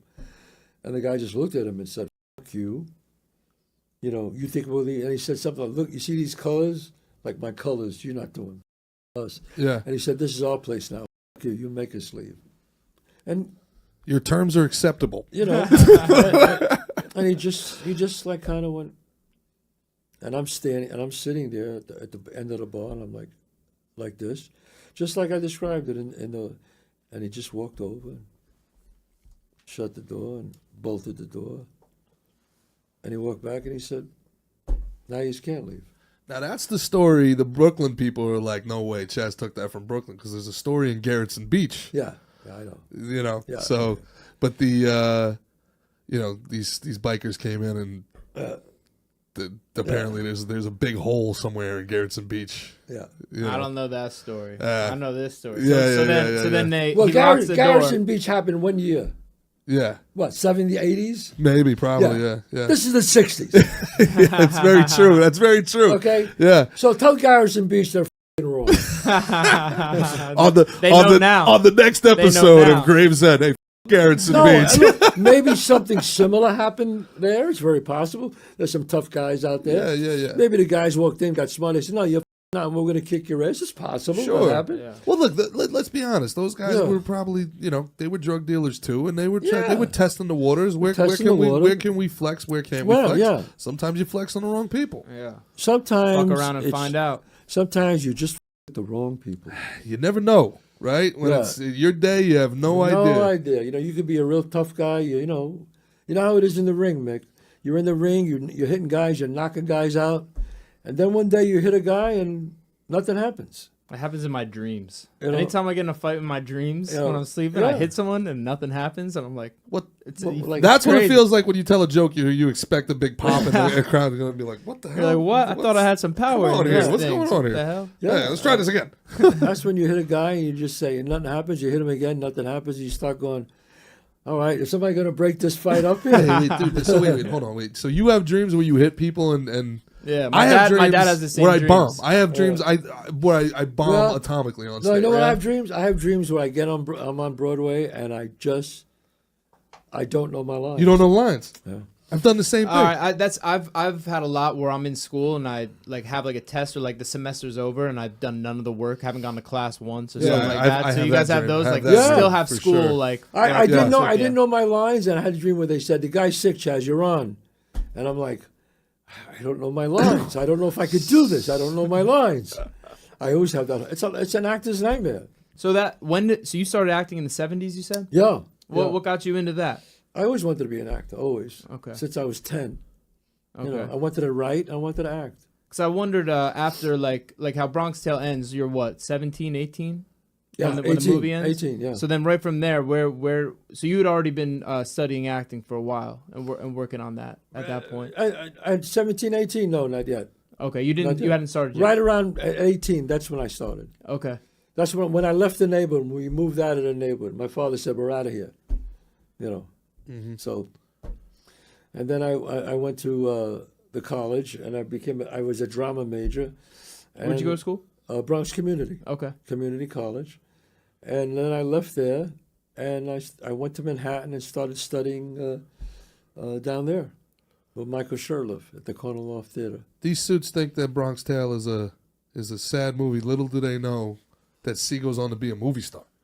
Yeah, no, it's kind of an interesting full circle. It's like then you don't see that next 20 years of Chaz's life until he's there. Yeah, and now you're the star. You're people Sonny, go, well, how did this happen? I go, but even guys that I knew back then, they always said we knew. They used to talk about all these things, Chaz, that you were going to make it. Yeah, I always said I was going to make it. Yeah. Did they come out of the woodwork after 15 years and they're like, hey, Chaz, remember me? Yeah, I say, but I'm nice. But I'm nice to them. I'm nice to my friends. Remember that time I gave you $20? Well, after 15 years, the vig is. I don't know if I told you this story. What I did was, I grew up in the street. I went to college, but I'm still by you were heart, educated by the streets and by I was educated. Well, Sonny used to say that I wanted to get a college education and I wanted to get street smart education. So when I made a deal with the Bronx Tale. When I made the deal with the studio, so I was going to get a lot of money, like almost $2 million. I was going to be paid, and a little under that, but right around there. In 80, 85, 86? 88. That's Scott Old. That's Scott Old. Mm-hmm. Right. That's all right, bro. Yeah. So your Cadillac ain't creaking after that. So I knew the friends that I grew up with. So I said, I'm going to get hit on. So what I did was, they knew I was struggling out in L.A. They didn't really know I was doing the. They knew I was doing the show, but they didn't know. They just thought I was still struggling. So I called up these 7 guys who I was still friends to today, and I said, "Listen, I need about $10,000. Could you lend me $10,000?"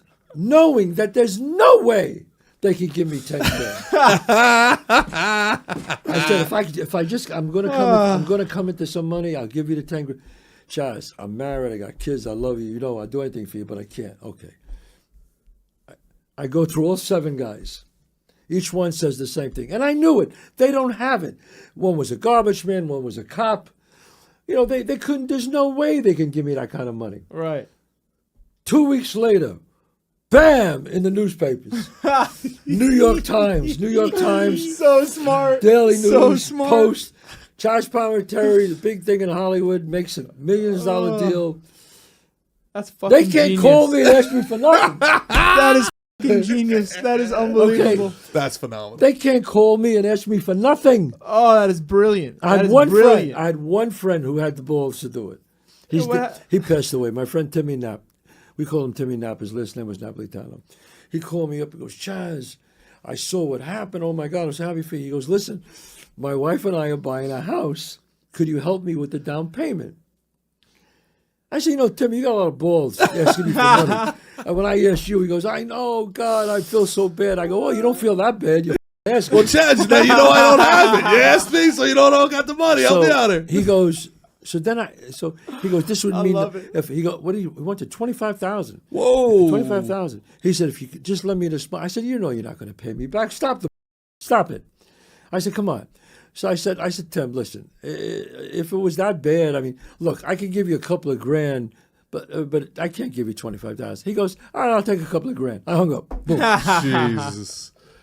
Oh. That is great. Dude, that is so brilliant. I love that. He called right as he knew he was going to come into some money. No one's going to be asking me for shit. They're not going to ask you for shit. Wow.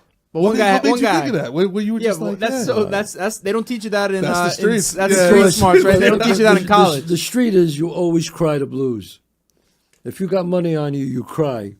If you don't cry, you're going to get asked.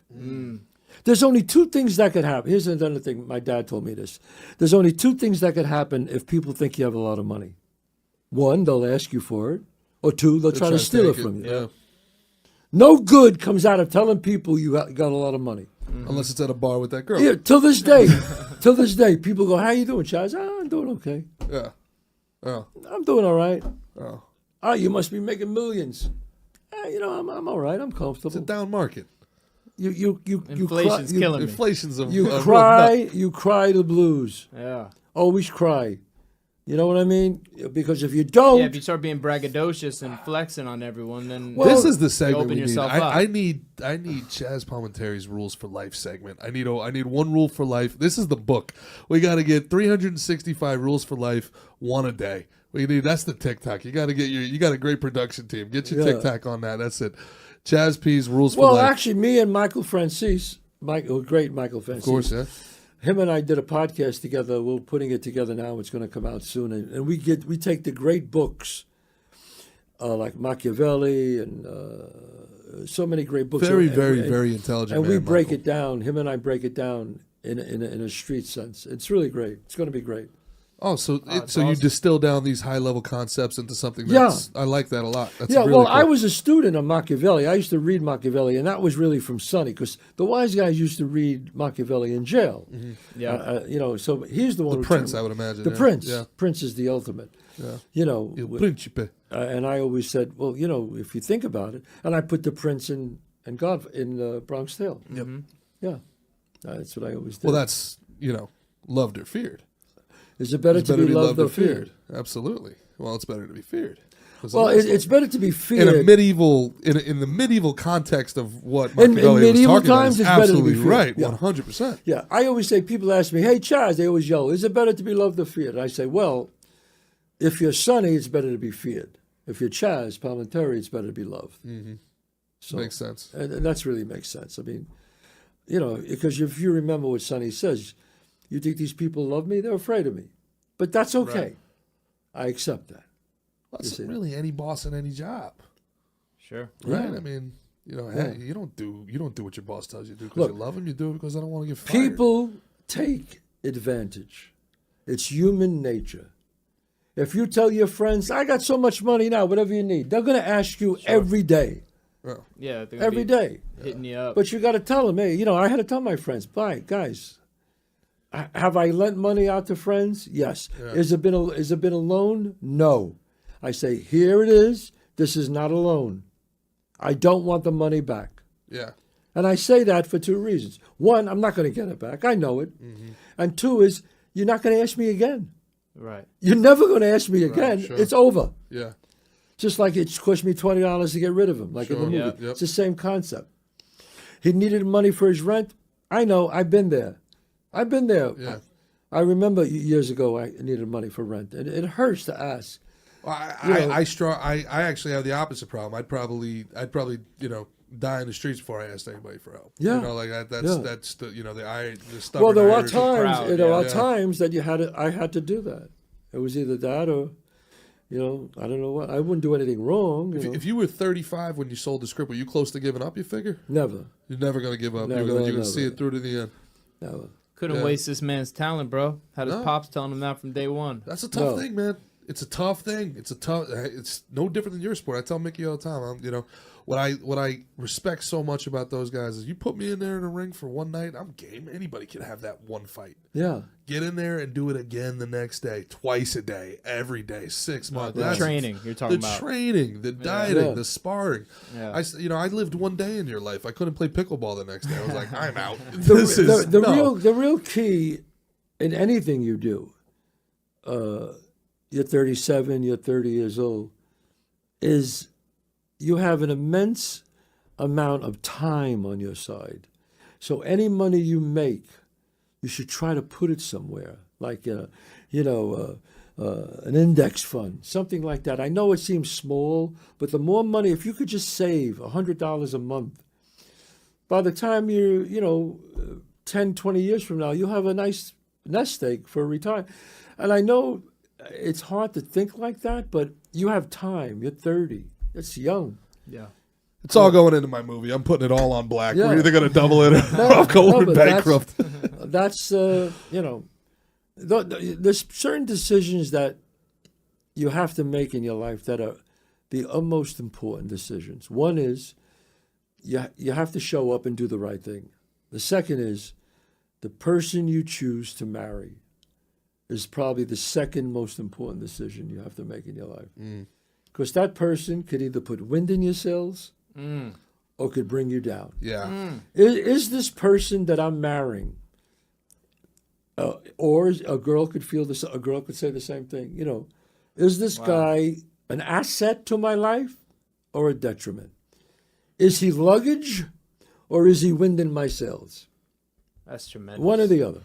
It's got to be one or the other. Yeah. Now, if it's luggage, it's bad enough to make it on your own without somebody pulling you down. Yeah. That's brilliant. So you have to think. So the decision you make when you get married, or any woman that you're with, is she helping me, or is she making my job harder? That's really interesting. So, as a man, then let me ask you: do you think that you shouldn't look for relationships when you're younger? You should be settled in. You should have a career. You should have money and all that stuff. Some people are mature enough that they fall in love in their 20s, but they don't have any money. They don't have any money, but you know what? They do it together. Wind. But then the wife and him do it together, and it's fine. My son is very, very. He's with his girlfriend now 6 years. He's 27. You've seen my son. Yeah, yeah, and she was a great girl as well. Yeah. Drop dead handsome, tall. His wife is. His girlfriend is beautiful. Yep. But my son is a one-woman guy. One woman. Like, we talk sometimes, and he lives in L.A., and I always say to him, I go, everything good with you and your girl? He goes, yeah.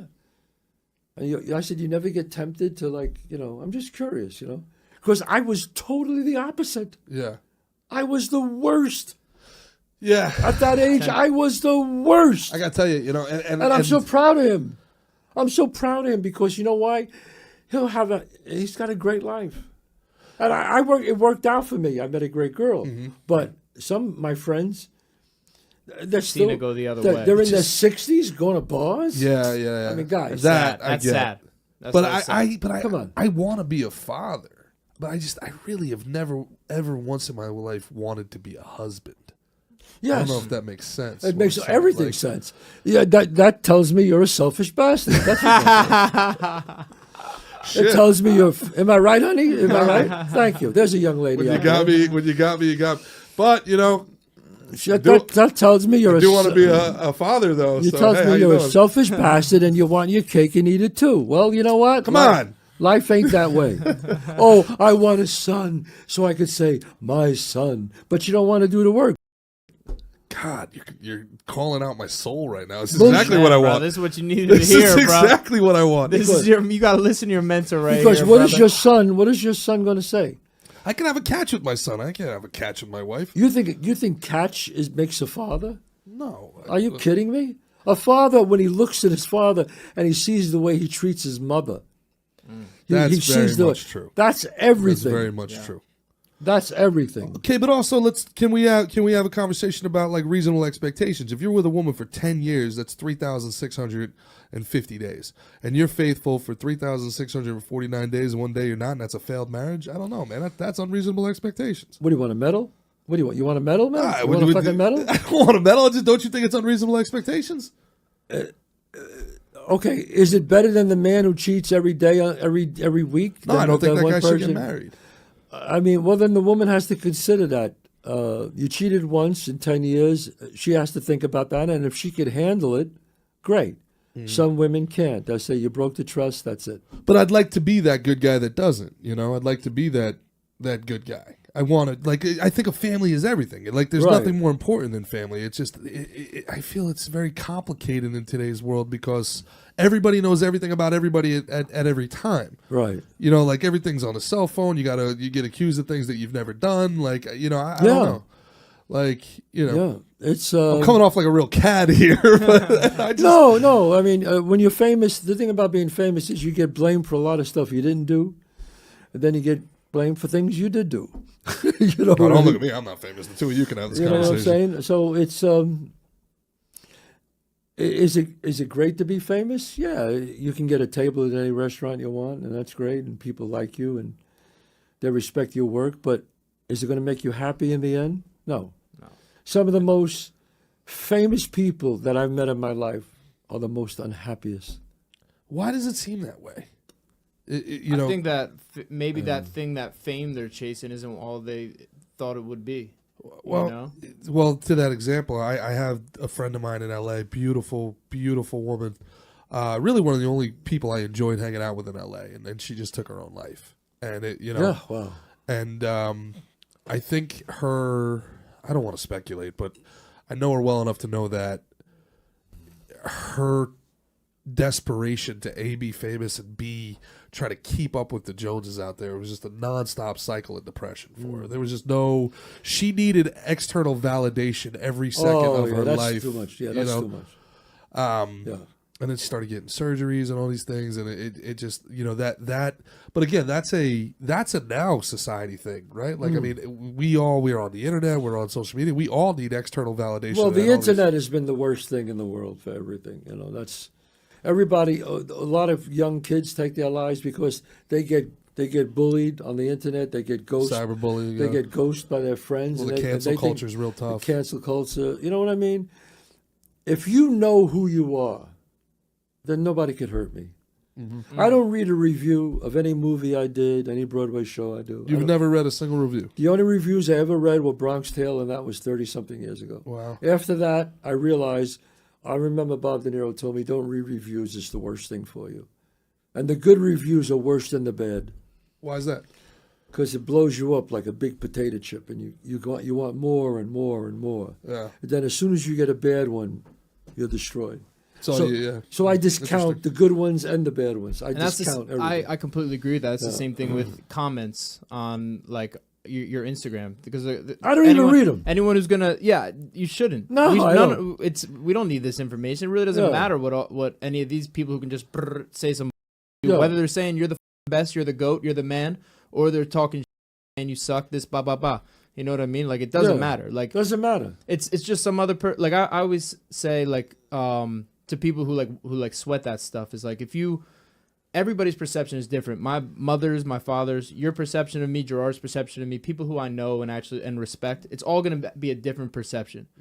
So why would I give a some dork who doesn't know me whatsoever wants to type to me and send, whether it tells me a good thing or tells me a bad thing? Like, either way, it's you know what I mean? Right. Here's the difference? BS. Here's the key. Nobody cares. Nobody cares. Nobody cares. Yeah. Nobody cares. Yeah. In the end, nobody gives a shit. True. Do you think, like, in the future, we're going to become so clout-centric that people are going to put their Instagram follower count on their headstone? My God. Here lies Timmy. Went outside 4 whole times, died with 1.5 million Twitch streamers. You know, look, I have a shameless plug. I have 2 great Italian restaurants that I own. Come on. Hey, we can talk about that for a while. Yeah. Let's talk about it. We were just here, baby. Oh, yeah. The and best. you were just there. Chaz Palminteri's. I have one 30 West 46th Street, another one 264 Main Street. No, we haven't been to that one. Now, my restaurants, you've been there. They're great. Oh, the one in Midtown's unbelievable. One of the 2 of the top restaurants I have. These are my, okay. Always on the Instagram, you get one person, I wasn't crazy about it. Do you think I give a shit? What is there not to be crazy? I know, exactly. The service is 5-star. Like, the service is 5-star. The food is through the roof. And not for nothing. If my name's on an Italian restaurant, you know it's good. Oh, yeah. What I wasn't expecting is how good the steak is. The Chateaubriand is out of control. Dude, out of everything. control. The lamb chops, everything right. was. But I don't give a shit. But, you know, I know the restaurant's great. That's it. But you can't please everybody all the time. Yeah. If you look at him and he gives you a good review in a restaurant, ignore it. You look at me and I give you a good review, take that to the bank. Take that to the bank. Take that to the bank. You've seen me eat. You know what I'm saying carries weight. I saw this kid eat. Oh, you saw me eat. Yeah. Oh, damn. Because he eats nothing, and then when he gets to eat, when he eats, it's like. Oh yeah, no, I eat. I work out a lot. I gotta fuel all this. You know what I mean? I probably eat more than you. Even my son goes when he got one of them. He's got in the car. He goes, Dad. Did you see how much Mickey ate? I said, that guy can eat. Dude, that was a light meal. That was a light meal. He's big on the protein, man. But I mean, you've got, so what else? What is there left for you, Chaz? You've owned restaurants. You're an entrepreneur. You've written. You've directed. You've acted. You've done diverse roles. You've been the bad guy. Right. You've been the big boss. You've been the cop. You played a homosexual character on Modern Family. That was a turn I didn't expect. That was fun. That was fun. What do you want? Like, give me your wish list here. My wish list is I want to play a priest.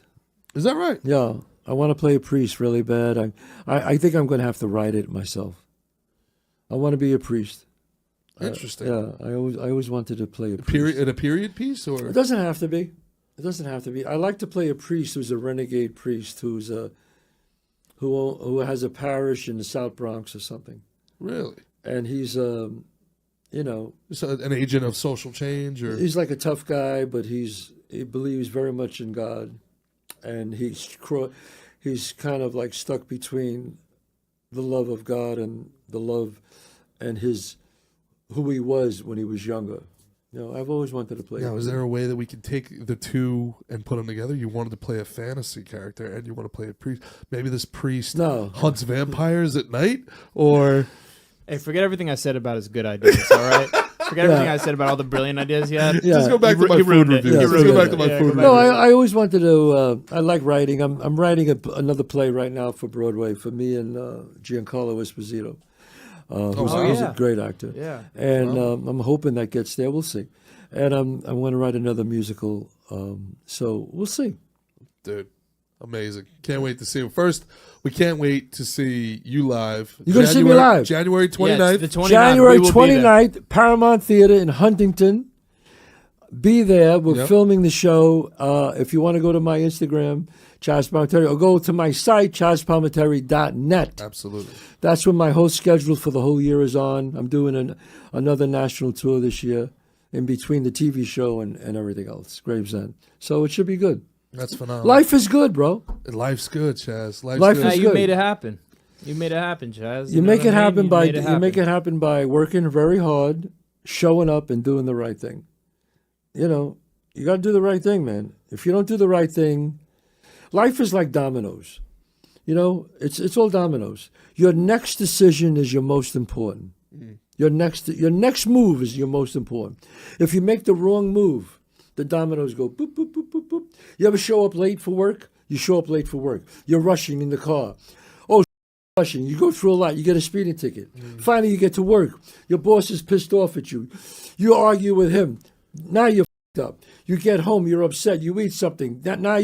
It's like a domino thing. You get up early. You get there on time. Life is different. But most people that happens to, I feel, they don't have that type of self-actualization. They think the universe is against them. They think, oh my God, look at everything bad that happened in this world. God's against me. No, people who say that, people who say I never caught a break in my life, never saw a break in their life. They had the break there, but they didn't see it. They didn't see it. They didn't recognize it. Yeah. Then it's how many times you don't show up for something. Oh, I don't want to go for that audition. Oh, I don't want to show up.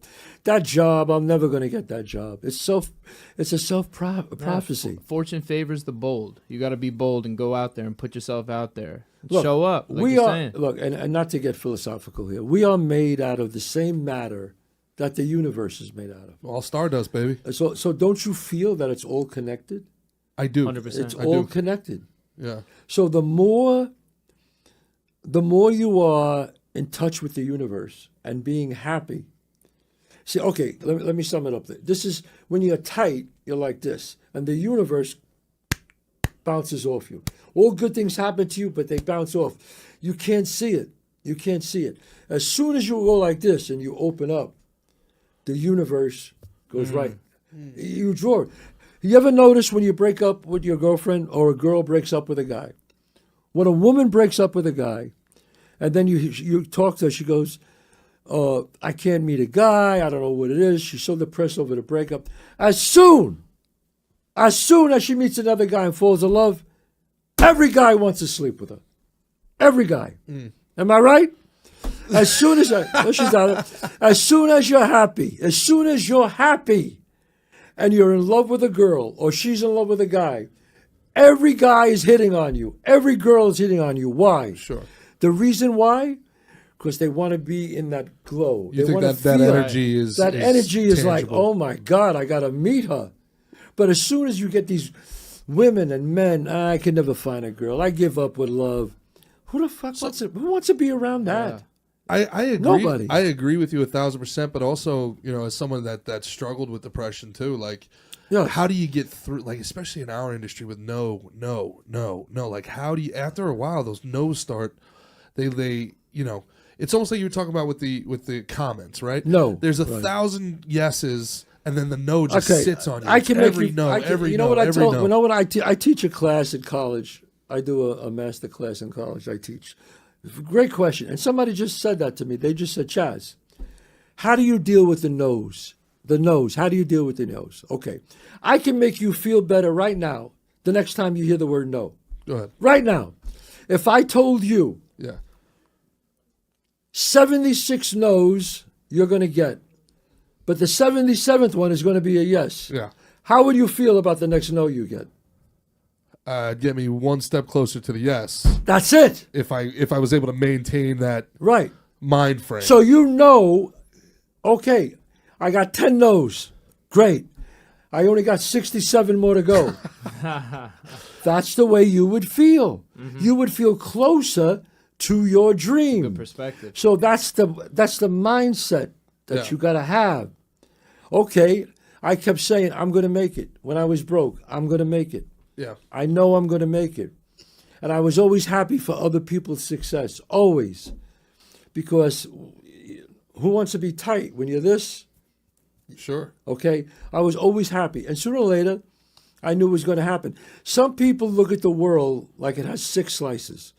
And if Chaz Palminteri gets a slice and Mickey gets a slice, that's only 4 slices left. They go, and those people are called there's communists. 4 slices left. Son of a...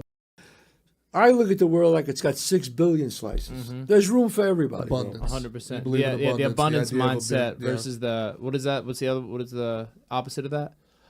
Scarcity, like probably. Scarcity. Yeah, scarcity. That's it. You got it. But it's also tough though. Like, so in comedy, right? When you're first starting out and you're like, I'm gonna get these no's, right? But then you get to a certain level where you're like, I shouldn't be getting no's anymore, and then those no's hurt more, But those no's are like, those are different no's. Like you're. It used to be like, I just need to get on any show. But now I need to get on a show at this price, and I need to get on a show that has this many tickets sold. So you still hear those no's. I tell Mick all the time, man, and I'm like, my job as a comedian isn't to tell jokes. My job is to get booked. My job is to get auditioned. My job is to get that. I almost feel like comedy for me is a reward for doing my job. That 45 minutes I get on stage is a reward for getting booked. You know, and it takes. But the best, you see, what the internet has done, I'll tell you, what the internet has done is, as a performer, you could be. What do you think the studios? You know what they're doing now? They finally realized it was a mistake. They hired a lot of these TikTok kids. Yeah, but they can't. 60 million followers, Yeah. 80 million. Yeah. They're thinking they would translate, it doesn't. It doesn't. You get record companies. They hire these kids, 40 million. They make a record. It doesn't translate. They realize now it's a mistake. Yeah. But you build up your following. You build up your podcast. Mm-hmm. I build up my podcast. And you have more avenues of revenue. Sure. You can never be wealthy with a salary, ever. You got to have passive income. You got to have passive income, whether it be restaurant, whether it be this, whether it be that. You know. What was the first thing you bought when you got your big check? When you got your when they bought the Bronx Tale? Oh my God, I don't think you invested in an ETF, did you? I never owned a home before. You know. Okay, I'm going to tell you a story. Do we have time? Sure. Okay, we have time. Okay, I'll tell you a quick story. I haven't told this story in my thing. Okay, I'll tell you what happened. I'm sitting there with my friend Dayton Cali. I'm in this apartment in L.A. I made a deal with Bronx Tale. I made the deal. I'm waiting for my first check. Okay? I'm sitting there in my apartment. And my friend is next to me, my friend Dayton, and we're talking, him and I. And finally I go, we're talking about the scene we're going to do at Monday Night Workshop. I get a knock on the door. I walk over to the door. I open the door. I sign with William Morris. I signed with them. They said, "You're Chaz Palminteri?" I said, "Yeah." He said, "This is from William Morris. Here." Gives me an envelope. I'm used to getting envelopes from William Morris. So, scripts. So I'm talking to my friend, and we're talking. I open up the envelope. And I look at the envelope, and it's, I'm doing this. I turned to him and I say, "Dayton, I got a check for $50,000. And he goes, "What?" Now, $50,000 to me at that time was $5 million. Omri, 1985, pull up the equivalency of $50,000 in today's money. So he walks over to me and goes on my shoulder to look. He goes, "Chaz." And he puts his finger on the check and he's counting the zeros. He goes, "Chaz." I couldn't even see. I was so blinded. He goes, "That's $500,000. So I go like this. I go, and then my eyes clear up and I see 500,000. And I go, I don't say a word. He doesn't say a word. He sits down on the couch. I sit down on the ottoman. No one said a word for 3 minutes. You know how long 3 minutes is? Mm-hmm. If I'm quiet right now for 3 minutes, it's a lifetime. It's a lifetime. Not a word. He doesn't say a word. I don't say a word. And all of a sudden, after 3 minutes, this is from being broke and trying all my life. Tears start rolling down my face. Oh, yeah. And he looks at me. He goes, "You okay?" I go, yeah, I'm good, man. I'm good. So I finally get up. He hugs me. I hug him. This was my first payment of the millions I was getting. I get a check for $500,000, right? So I go, "You know what that's like to have no money and now you got this?" Okay. So I go, "Listen to this." But this is unbelievable. I haven't told this story too many times. When I was broke years ago, I had to sell my vacuum cleaner to pay for my electric bill because they shut off my electric, and I had to get That's broke, baby. So I had a friend come over, and I said, "Look, this is a great vacuum." And he goes, "Chaz, let me give you the money." I said, "No, I don't want to take no money. Take the vacuum." He gave me the money. I paid my electric bill, and then everything worked out okay. So I turned to him and I go, "Dayton, I'm going to the store and I'm going to buy the best fucking vacuum cleaner I said, "I don't give a what it is." There was the Electrolux, those big ones, Sure. Right? You pick my up. mom used to dance around the house you to pick up a bowling ball and shit. My mom used to dance around the house to Donna Summer. Right. And So I go. So he goes. two-bedroom So apartment. neighborhood guys. He goes, "I need one too." I was here when you got the check. So I go, I'm buying you the best vacuum cleaner. Hey, listen to this. concierge, 2 Oryx over here, please. So we walk into a store. I cannot, for the life of me, I can't remember, but it was one of those big things like Home Depot. It was one of those big stores. We walk in, right on Wilshire Boulevard. I'll never forget it. Walk in. I got the check folded in my pocket. Oh, man, I'd be going nuts. Right? I'm going crazy. Nuts. I got a credit card. I'm saying, this. I got the money. You know. I said, I go to the guy, I want 2 vacuum cleaners. The guy goes, well, sir. I said, listen to me. I want the best. I don't give a about the money. He goes, all right, no, I'll show you. Hey, a little something for your kids. And he's showing me the vacuum cleaners. All of a sudden, listen to where this story goes. I hear glass breaking. And I go, loud, like glass breaking.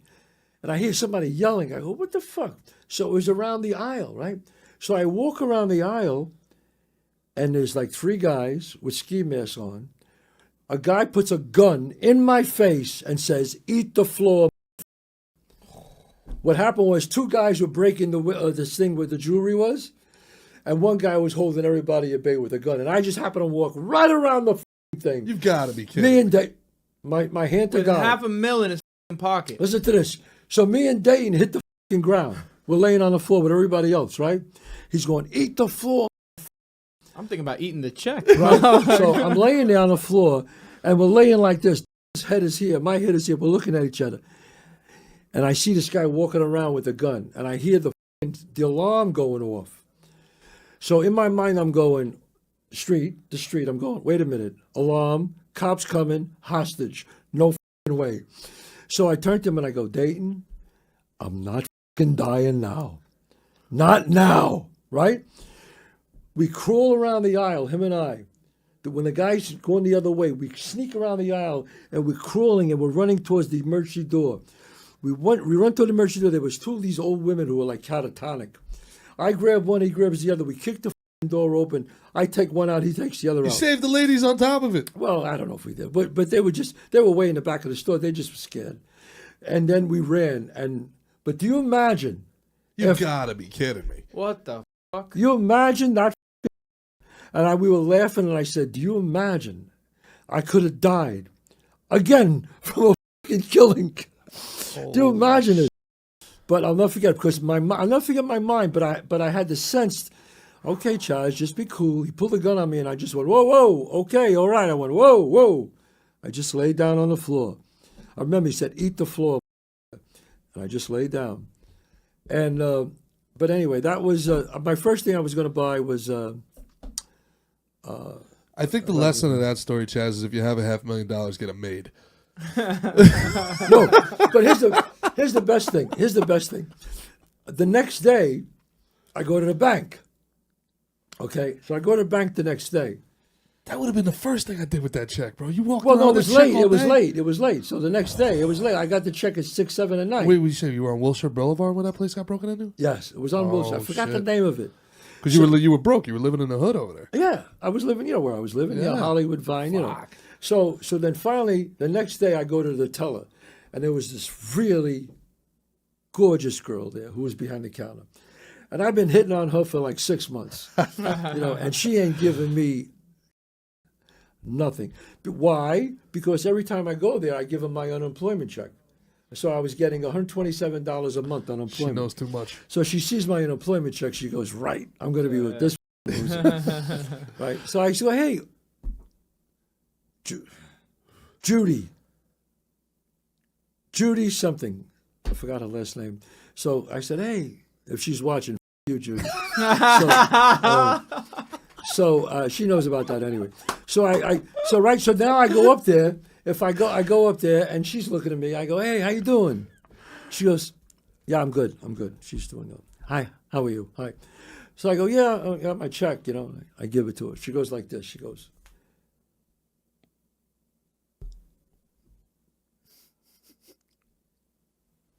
could you hold on 1 second? I said, sure.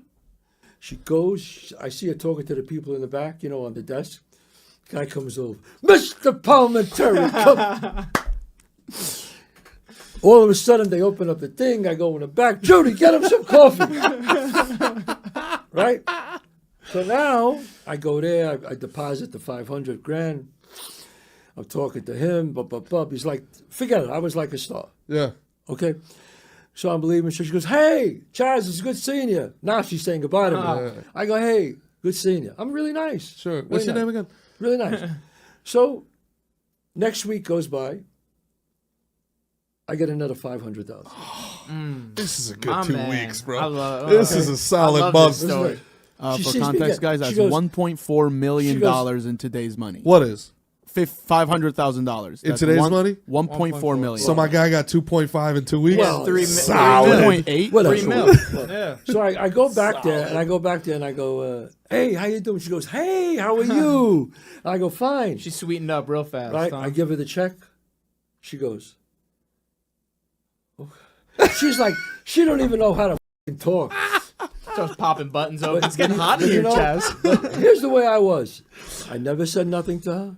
I was never nasty to her. In fact, I was totally opposite. I was just as nice as I could be to her. I never asked her out. I would never ask her out. And she was really nice to me. She wanted me to ask her out, but I wouldn't do it. But I was very nice to her. I was always sweet to her. Eat your heart out. No. But back then, Judy didn't want me. Now I'm hot. Judy, you're alone. You know what? Success is the best revenge. Oh, God. So I just was very nice to her. I never was nasty to her. And if she's listening to this, you know what? You're still a good kid, you know. That's like that's my favorite Bruce Springsteen song, Rosalita, where Bruce, his lyrics, he talks about he was dating this girl and the dad didn't like him because he was a loser that did bar shows. Yeah. So tell him this is his last chance to get his daughter in a fine romance because the record company, Rosie, just gave me a big advance. Yeah, it's the beautiful song. And you can tell by the way Bruce sings it that it really happened to him. He's like, I'm not good enough. What do you think now? Yeah. Well, and you know what? To be honest with you, she had every right in the world not to go out with me. She really did. Think about it. Why would you go out with a guy who's collecting $127 a week unemployment? Why? I mean, she was right. Because he can do better than you when he's worth 2.4. Yeah, I know, but think about that. She was right. She didn't see your potential. I think she wasn't perceptive. She missed it.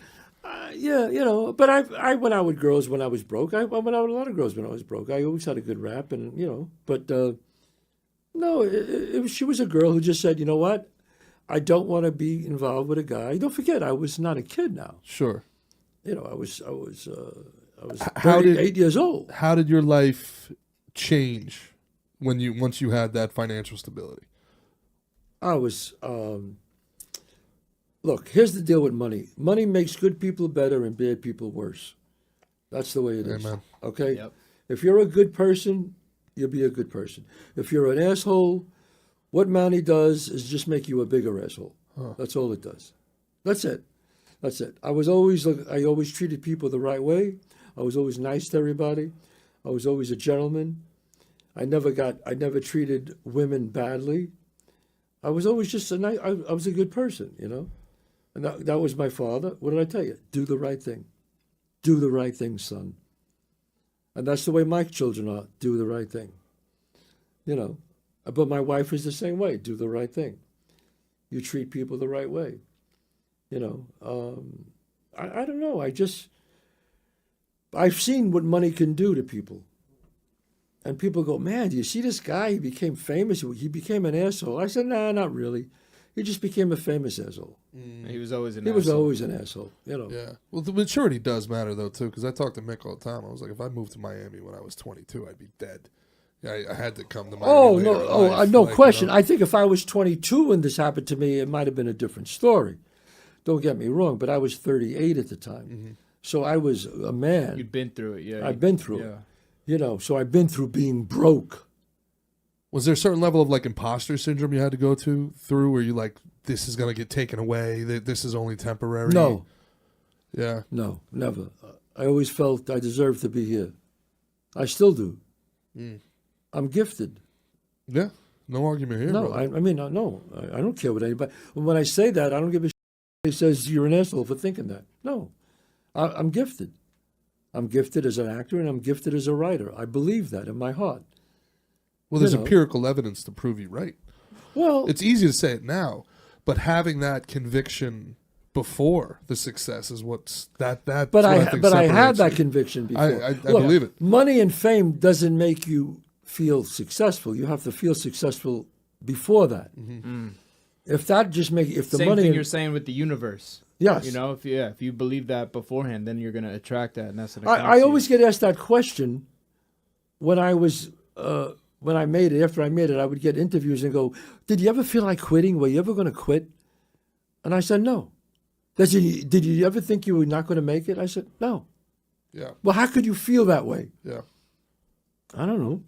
I had parents who said, I had incredible parents who said I was going to be a star, who I was going to make it, that I was talented. I had two sisters that were very successful. Both my sisters became very successful, way before their brother, before me, and then I caught up to them.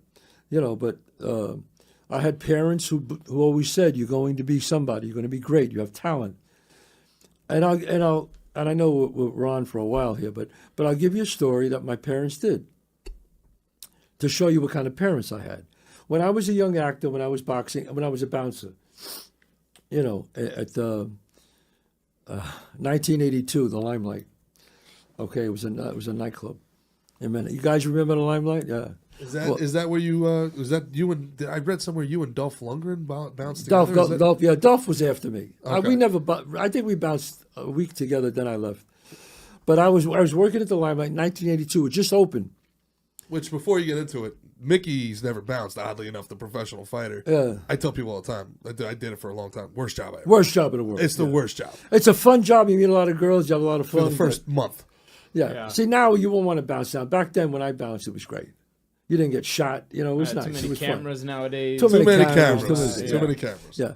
So I would sometimes I couldn't get on the schedule, whatever, and I was collecting unemployment. I couldn't cash a check, whatever. So my parents lived on top, and I lived on the bottom in this apartment house, this little apartment house. After we moved out of the Bronx, and so I would write on a card, "Dear Dad, could I have $20 for gas?" And I would slip the card underneath the door. And the next morning I wake up, and there'd be $20 there, because I get home at 4 or 5 in the morning, you know, from bouncing. And this went on for like maybe 5 months, where I needed money. And then finally, I got a small part in a off-Broadway show, and I didn't need it anymore. Cut to 25 years later, I get nominated for Academy Award. I make it, I'm big, the whole thing. So I tell my mother and father, I said, "I want you to walk down the red carpet with me." They said, "Great. We would love to do that." I said, "Great." So, you know, you pull up, Joan Rivers is there, all the people, you know, everybody. I get out of the car with my wife. My wife is eight months pregnant at the time with Dante. And we get out of the car. And just before we get out, my father goes, "I think I'm going to give it to him now." My mother goes, "Yeah, give it to him. Go ahead."